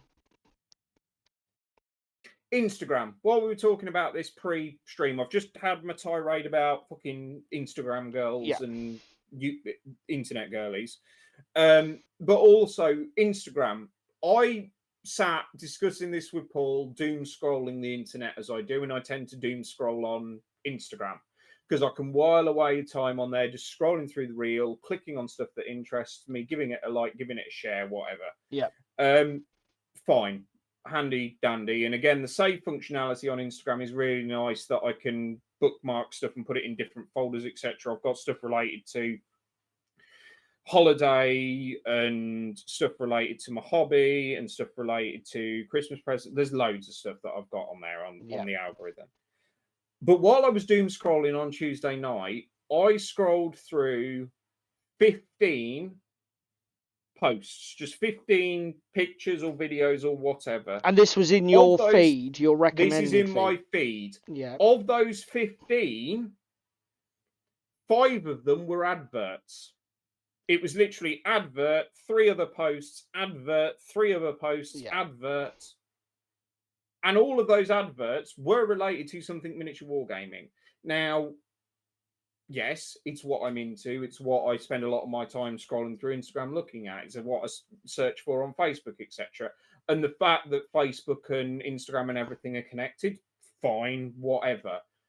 It just is a little bit annoying that it's like, look at me and look at me and look at me. Because again, some of the content that's on there as advert looks really good. Then you click on it and go through to the web page or whatever, or it just goes to like a fucking Kickstarter landing page. Yep. And it's like, well, I wanted some more information and you've just fucking baited and switched me because that shit looked really good and all I have is fucking a Kickstarter landing page. Off you fuck. I'm not following that shit again. Yeah, ad blocker for the win, Cheese Me says. I'll be honest, right? My primary reason for not liking Instagram and not finding it of any real use is that if I'm looking for video content, I'm looking on YouTube, and still pictures aren't really of any use to me. I am not the kind of individual who's grabbed by a pretty picture. If I see a well-painted model, I don't care. If I see a splashy dynamic advert or a piece of art for a great game, don't care. I need way more context for me to even be interested. My filter is set so fucking high, and the problem is there's so little text associated with the content on Instagram. I can't engage with it. I just find myself blocked. So that's my main beef with Instagram. Whereas I quite enjoy it because I'm a visual animal. Yeah, I think there has to be an element of personal preference there, and I think you're right. We're obviously very different. But the other thing is Night Cheese Me. Night Cheese Me. The other thing is that is definitely something that's true of me. I am the world's most hostile person to advertising. Direct advertising. Now, if you put your product into the hands of a content creator on YouTube who will talk expansively on that product, even though I'm aware that they got the product for free, they might be a bit of a fanboy, it's not entirely balanced or independent, that will engage me more than something that I know is a direct advert. And it's just a personal thing for me. I'm quite hostile towards it. And I think it's one of the things, maybe it's something that's come from years of exposure, but I think it's one of the things that really does allow me to feel that I've got control of where my attention's going. Because do you? I mean, being an Instagram doom scroller, you've said you don't find it a negative experience. You find it quite positive. Do you feel in control of the whole process? No, I just tend to go until I get bored and then put the phone down and go do something else that's more conducive to actually getting shit done with my hobby. No, but yeah, but obviously by you saying that genuinely, that's. But you obviously do feel in control because, like you say, you put it down when you're ready to put it down. You don't feel locked in with it, and you don't feel any negative pressure from it. Yeah, it's probably the least pressureful because again, it's just like, oh, again, I've seen some really nice multi-award-winning Moonstone minis painted on there, or Ewoks thingy that he did the other week, etc. And it's like, that's really nice. Give it a like. Off I fuck on to the next thing. I suppose the easiest way to do is say it and explain it is, it's like a rabbit warren. right? Yep. So if I click on, particularly if I click on like a reel, Yes. the video content, and then just scroll, it relates the next content in the feed relates to the reel that I clicked on. Okay, so So it does quite a good job of keeping a theme and keeping yes, a thread going. yeah. So I end up diving way down the rabbit hole. Coming back to what you've said a minute ago, I think my comment would be, you said about, like, for example, checking out demon subs. Yeah. For me, I prefer Facebook for that sort of stuff, because maybe it's just because I'm more familiar with that. I can categorize people as friends or acquaintances, and I can set whether I see their stuff or not. I don't feel as in control with Instagram. I feel that there's more spam in there. Well, Spam's just had a go at me and said my feed changes with the stuff David sends me. Do you know what I mean? Now, is that Yeah. just because I'm using Instagram wrong, or can you curate I it as I tightly as you don't know, can? because I think the next thing we should probably come to here is Facebook Right, yeah. and Facebook groups. So Facebook groups are sort of the antithesis of Instagram. So Instagram is whatever the fuck you want it to be. You scroll and dive down your rabbit hole. Yeah. It's a closed Facebook, community. You've got to be let in unless it's some yeah, weird fucking public group. But most decent groups are curated in terms of their members and that sort of thing. yeah, and that's the thing. It's very much more cliquey, more controlled. What you are seeing in the Facebook group is stuff that only relates to that content. And again, if the Facebook group is well moderated, Yeah, I was just about to you say a lot won't does be rely on the moderators, targeted doesn't it? with adverts and other bits and pieces that you don't necessarily want to see. And again, not necessarily adverts in the same way of Instagram adverts with pictures and everything else, but posts from content creators, manufacturers going, oh, look, we've got sale on, or that kind of thing. Yeah. Do you know what I mean? Yeah, I do know what you mean. So the only thing I possibly find a bit more with Facebook groups is because there is more social interaction involved, they can be a little bit more cliquey. Do you know what I mean? They can be more gatekeepy and guardiany than just generic hobby. And I think that also applies to other places we'll talk about in a bit. Yeah, But you've already had the same thought I have, obviously.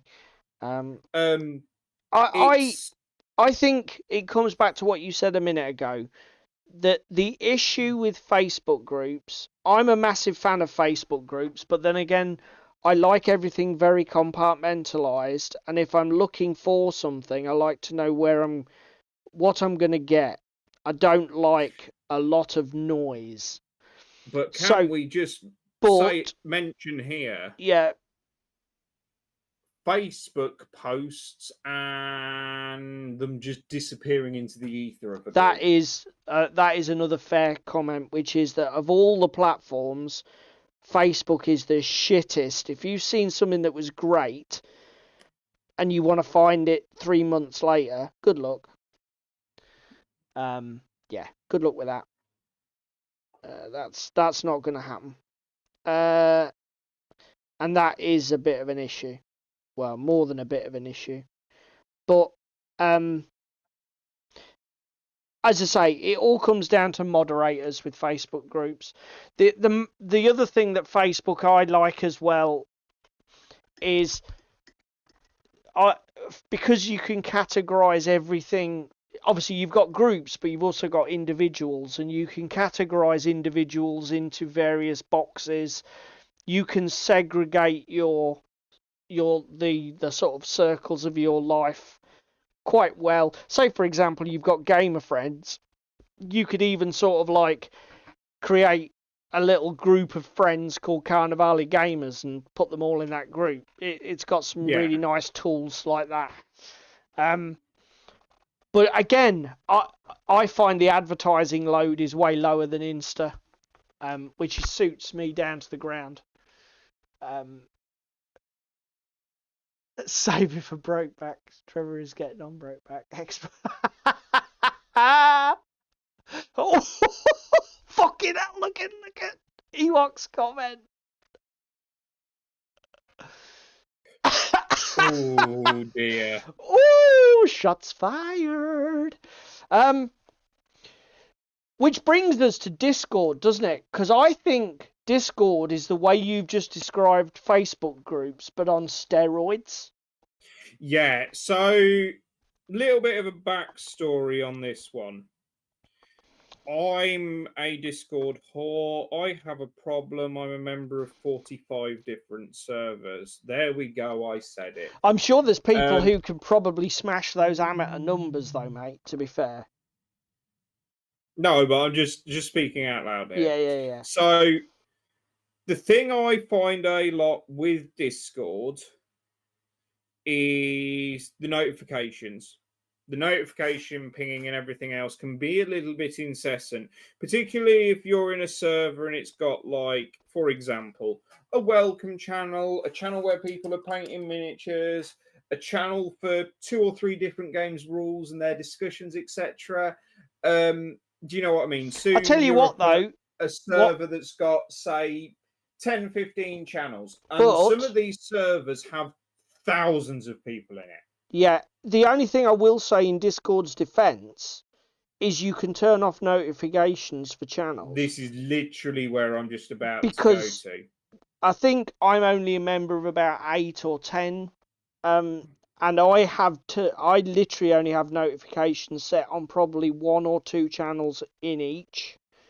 The vast majority of them are silenced, and the thing is, I think it's fair to say, my perception as a 50-year-old man is that Discord is pretty much winning the social media war.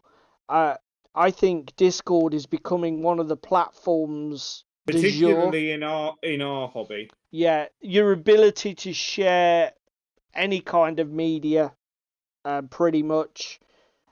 Your ability to...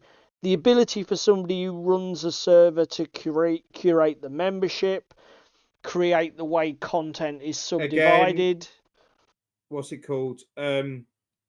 Different roles for different people, depending on how invested they are in the game. Therefore, notifications ping out to different people at different rates, etc. I mean, again, we have active experience running a Discord server. We run one for our local gaming club.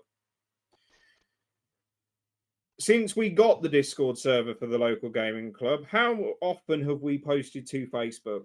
Virtually never, and this is one of the drawbacks, and this is perhaps the only drawback of Discord, which might seem odd in the context of the conversation we're having, but Discord is a bit too private. Yeah, everything's locked behind a server that you've got to join. Yes. If you run a Facebook group for your gaming club like we used to, and it's public, even though you maybe can't post, you can see what's going on. You can see the interactions that are occurring. With Discord, if you're not in it, you don't know what the fuck's going on. And it's a little bit opaque. And that seems weird, because it's like we're talking about not being bombarded with noise and that, but it means that if you're using Discord as a tool to spread your message, it won't do that. You're going to need another way to spread your message.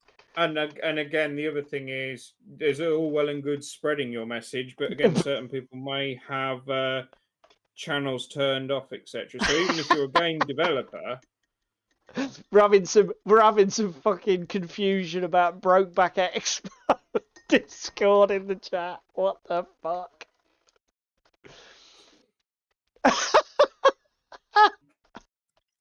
I mean, Spam's a member of our wargaming club Discord, isn't she? And she sat in there attacking me the other day because she took a photo of my fucking Hot Wheels drawer because I have a Gaslands problem. You've been and then outed. posted it to the Discord group, which got a laugh. And again, this is the thing. Discord, I think, is probably the best way to consume, in my opinion. I think if you're using it, if you're talking about a tool that allows you to, because again, foster interaction between a very small, not a small group of people, but a group of people who are focused around a particular interest or activity. Yeah, it's the most versatile tool out there, I think. And the other thing I just want to throw out there is certain people have been saying that they have issues using the search functionality on Discord. Can I let you into a little secret, boys and girls? If you go to the server and click the server title tag so that you're searching every single channel, wonderful. What you then do when you click on the entire channel is search for the keyword that you think you remembered posting months ago when you made that post and you want to go back and remember it. So, for example, my go-to example here is full spectrum dominance. I asked about 10 months ago what scale I need to be printing stuff at. So I just go to Discord, click on the server title, type in scale, and also put in my user ID, which is below on screen. Throw that in, and it pulls up all of the search function in relation to scale and Cookie Skater, which helps me find shit. Yeah, okay. Shakos, the ability to do private live streaming in Discord is super handy for watching films. What kind of films, Shakos? I tell you, I mean, again, the fact that you can create your own Discord server as a private individual, we used to use it when we were in Scotland for little video. We use it for the gaming club, like Sunday Night Salt, we call it, where we all sit and hobby on a Sunday night. We haven't done it for a while, but at one point it was quite a busy little thing. Discord's got some fantastic features.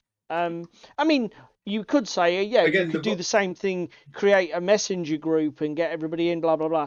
Discord does it so much more easily. And again, that's the other nice thing, as you've just sort of cited there with Sunday Night Salt. So we have a little voice channel in there that we can also share video and stuff too if you want to sit there and put webcams on. But just go to the voice channel, sign in, click on it, you join said voice conversation. It's on your terms that you're getting involved versus, as you've just mentioned, a Facebook messenger group. Yeah. Where you're getting a phone call and you have to answer it or decline it. Yeah, exactly. Yeah. Busy. Discord does things way more. It's much better thought out. I mean, Here can filming you. I've suddenly become fluent in Timu instruction manual. Webcam, Ewok. Webcam. He can filming you. That's fucking brilliant. Yeah. Shall we come to your biggest vice? Because we've got 15 minutes left. So we talk about the YouTubes. Yeah, let's do the YouTubes. I mean, for me, YouTube is the sort of king of the communications medium. Simply because I either want... the thing is, again, there's probably an element of my personality reflected in this. I either want no information on something or pretty much all of the information on something, and I don't really have any midpoint. You are basically binary. Yeah, I am basically binary. So I either want to know everything there is to know about a topic, or a product, or whatever, or I don't want to even know that it exists. Because I'm just better off not knowing.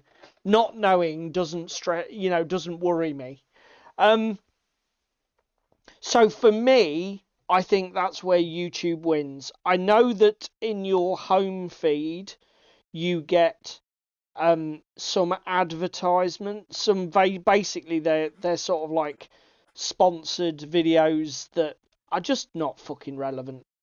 But if I was to look at my homepage on YouTube, there's probably only 2 or 3 videos out of 20 or 30 where I'd look at the thumbnail and go, yeah, you're taking the piss here. Why would I even want to click on that? So I don't find it's too bad a platform for giving me shit I wouldn't want to watch. I'll tell you the other thing that I particularly find with the YouTube algorithm, and I don't know how it does it. Yeah. But pushing creators that I've never heard of before and giving them exposure.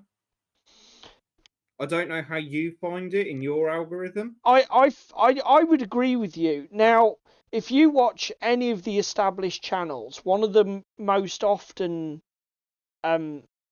cried refrains, I mean, it obviously doesn't apply to us because we're so fucking tiny, nobody watches us anyway. But one of the most often cried refrains is followers of my channel have been telling me that they've been missing videos because they don't get notifications, blah, blah, blah. And I'll be honest, there is an element of how you have to know how to use YouTube. It's a bit like David was saying about Discord.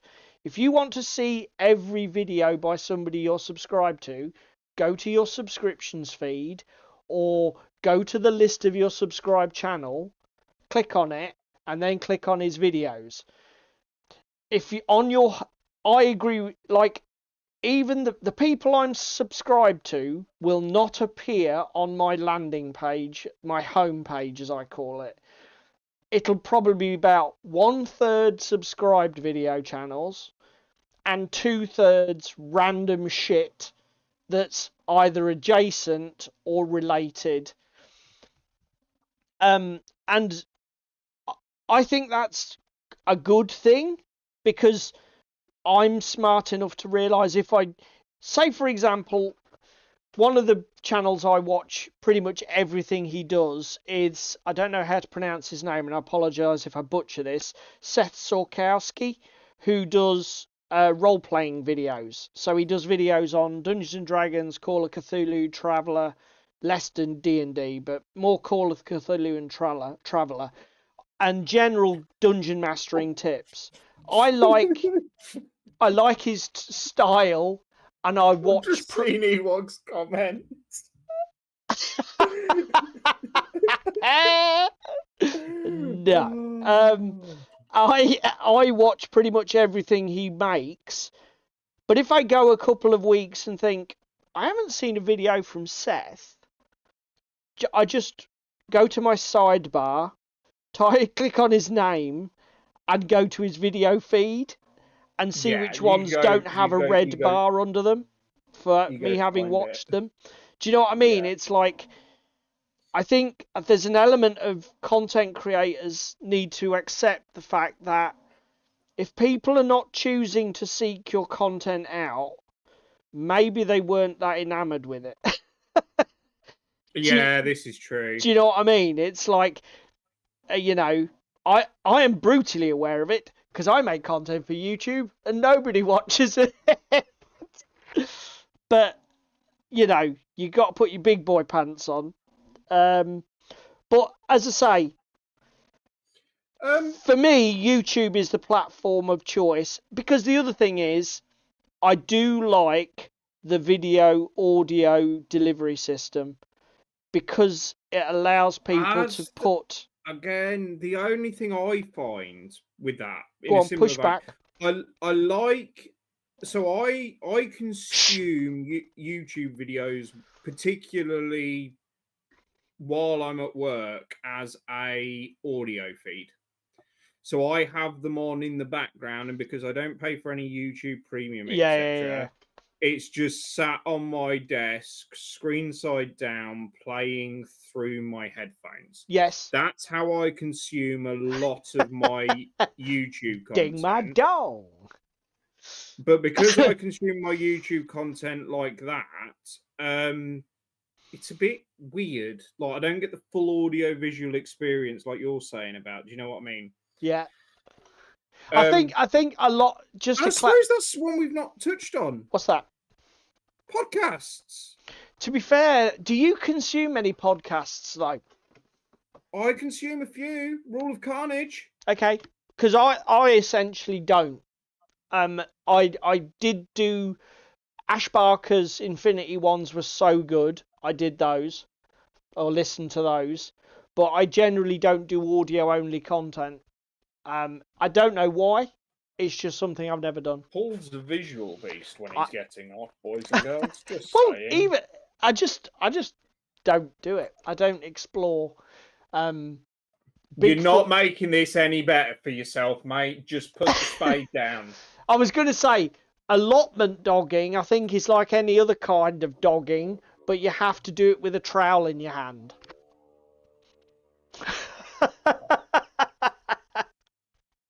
Or you have to do it in wellies. I'm not sure which. David's the expert. I think apparently. what counts as a podcast is blurred. You could class this as a podcast.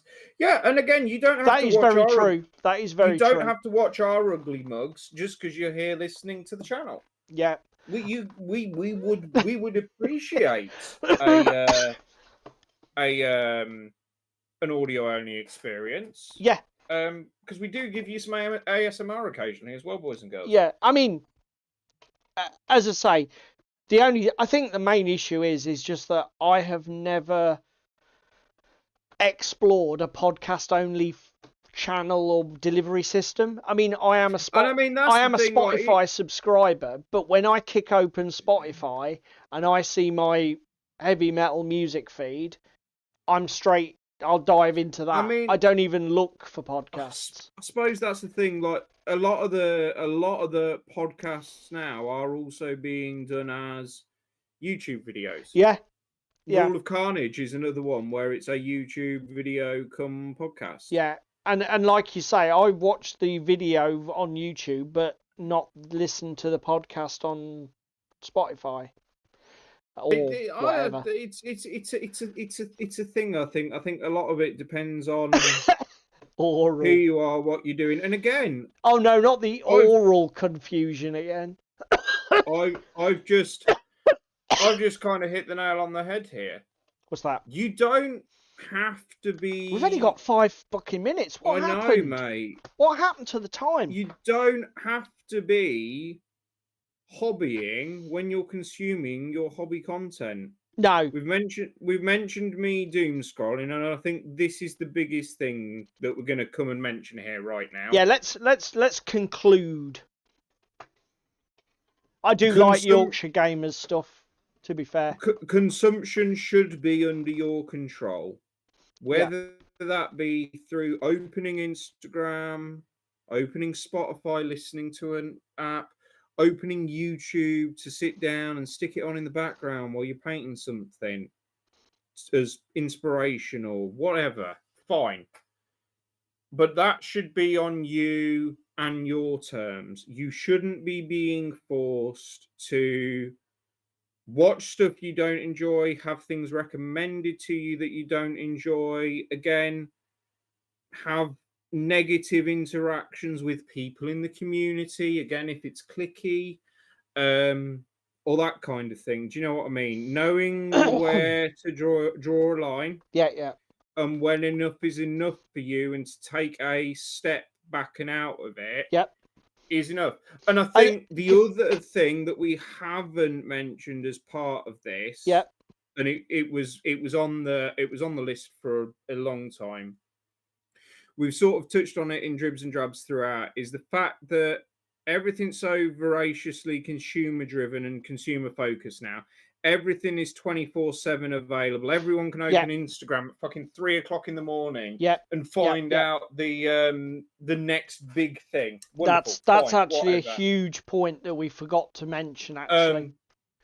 But manufacturers pushing hype, and I'm gonna actually call out and attack TT Combat here. TT Combat do some of their hype-based stuff really well. For example, Carnivale had some new models. They were teased on and off for a month. They were in the background of some pictures for some games on Instagram. They were in a couple of other bits. Fucking Ewok. Yeah, But carry on. that was Carnivale. Yeah. Drop Zone Commander, when the behemoths were coming, I remember it vividly. It was basically forced down your throat, hook, line, and sinker, every other post. Right. Constantly on your feed of, this is coming. Look at this. Yeah, we know it's coming. You teased it literally 2 days ago, mate. Yeah. I mean, I'm not senile. I didn't forget. let me ask you something, right?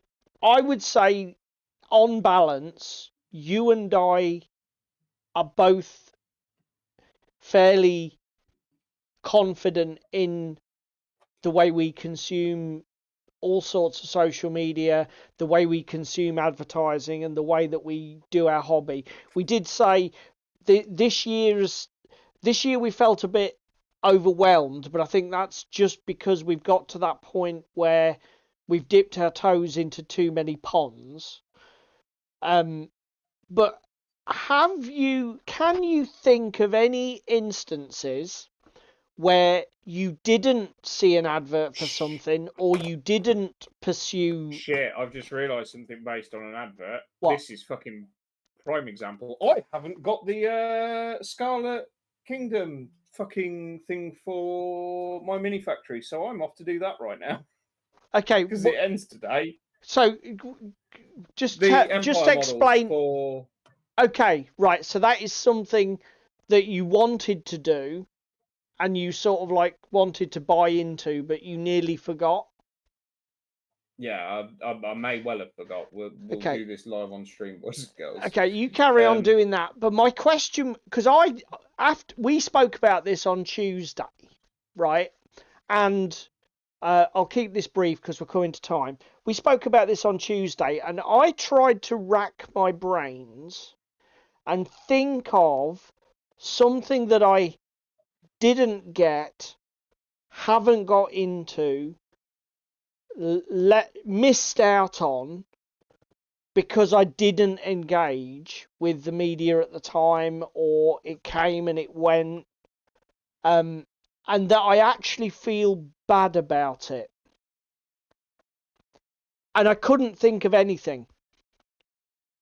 Do you know what I mean? I couldn't think of anything where I was going, oh, fucking hell.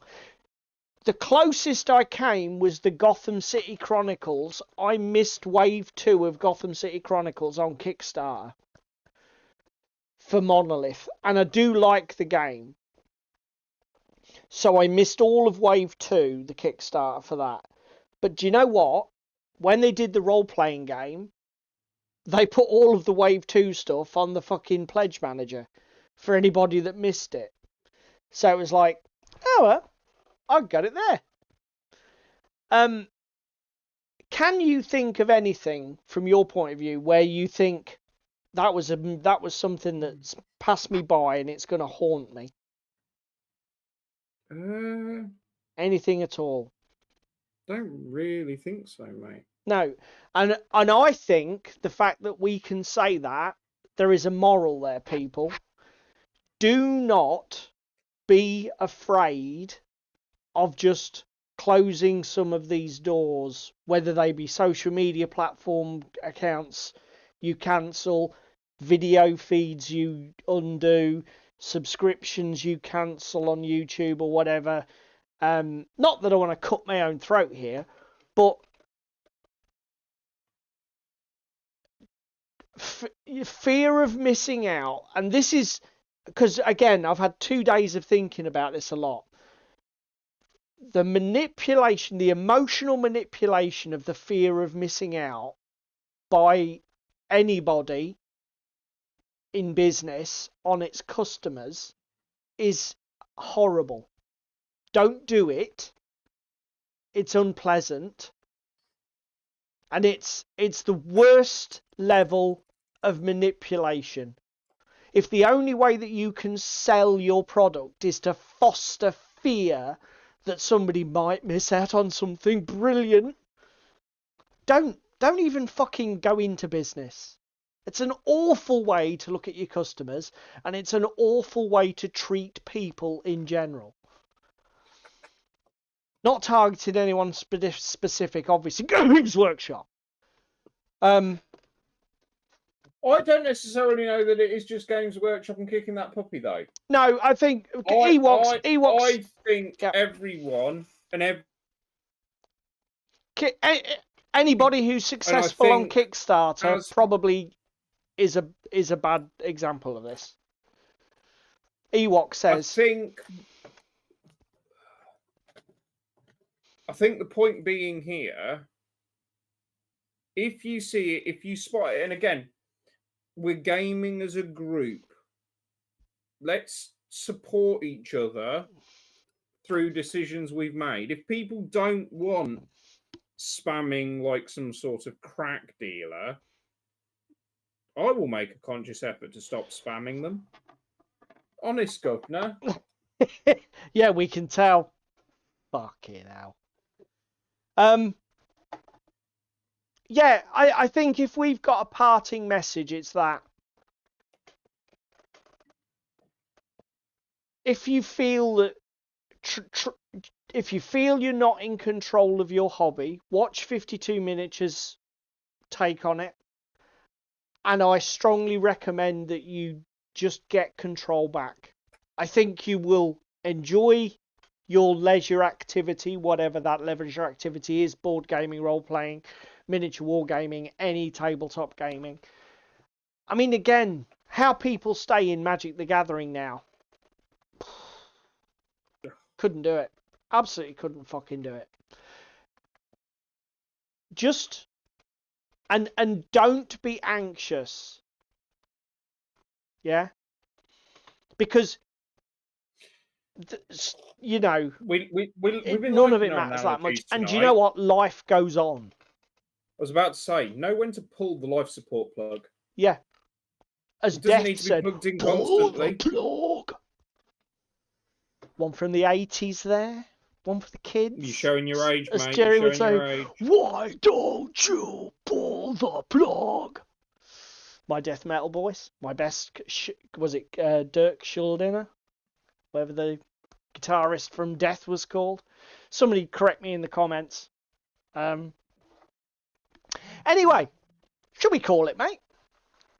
I think it is. Having slayed the social media dragon and got control of our hobby space back. I was about to say, shall we see if talking about the YouTubes affects us next week and the fact that we should be here, but we might not be. Depends if we've been cancelled. Yeah. Or suddenly our 112 subscribers or whatever it is goes down to like 30 as everybody's like, actually, yeah, I should unsubscribe from this bollocks. Bink! Oh dear. Damn you. Damn you all. Right, we're going to call it.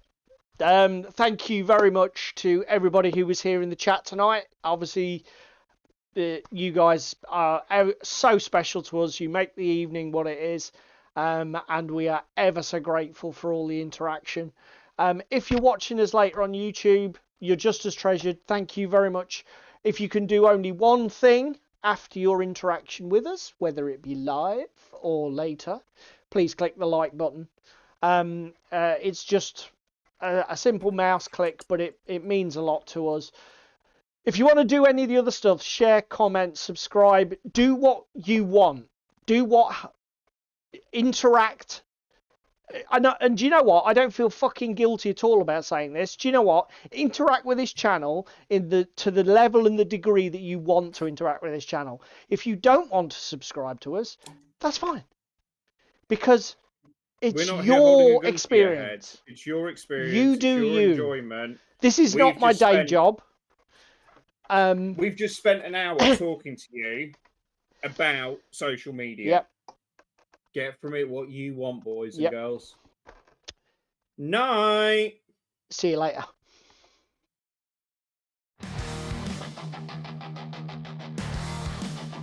It's another Thursday night. I see Crispin's wearing tights. Spanner's getting in the bath. Young David's full of wrath. Paula's tightening his straps. Where on his apron you saps. Technical difficulties, technical difficulties. They're really such a crime. Technical difficulties, technical difficulties. They happen all the time. It's Yellow Belly Tabletop time. It's Yellow Belly Tabletop time. It's Yellow Belly Tabletop time. It's Yellow Belly Tabletop time. It's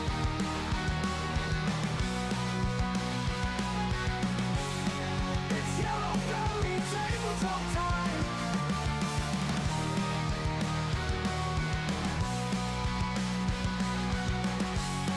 It's Yellow Belly Tabletop time. It's Yellow Belly Tabletop time. Cheese Me is on day release. Damn Silk tries not to crease. And Ewoks keeping nice and warm. In bed with Russian uniform. Meanwhile the handyman is opening up a can.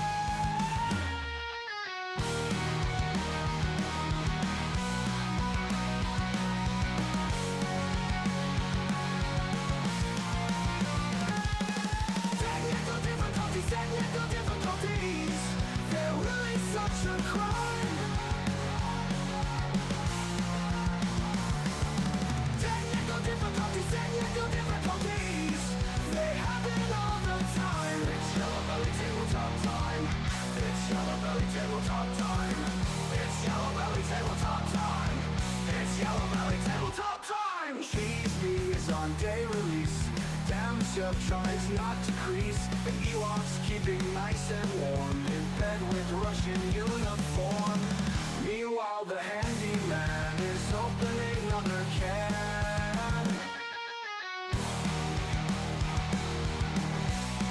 It's Yellow Belly Tabletop time. It's Yellow Belly Tabletop time. It's Yellow Belly Tabletop time. It's Yellow Belly Tabletop time. Cheese Me is on day release. Damn Me Up tries not to crease. And Ewoks keeping nice and warm. In bed with Russian uniform. Meanwhile the handyman is opening another can.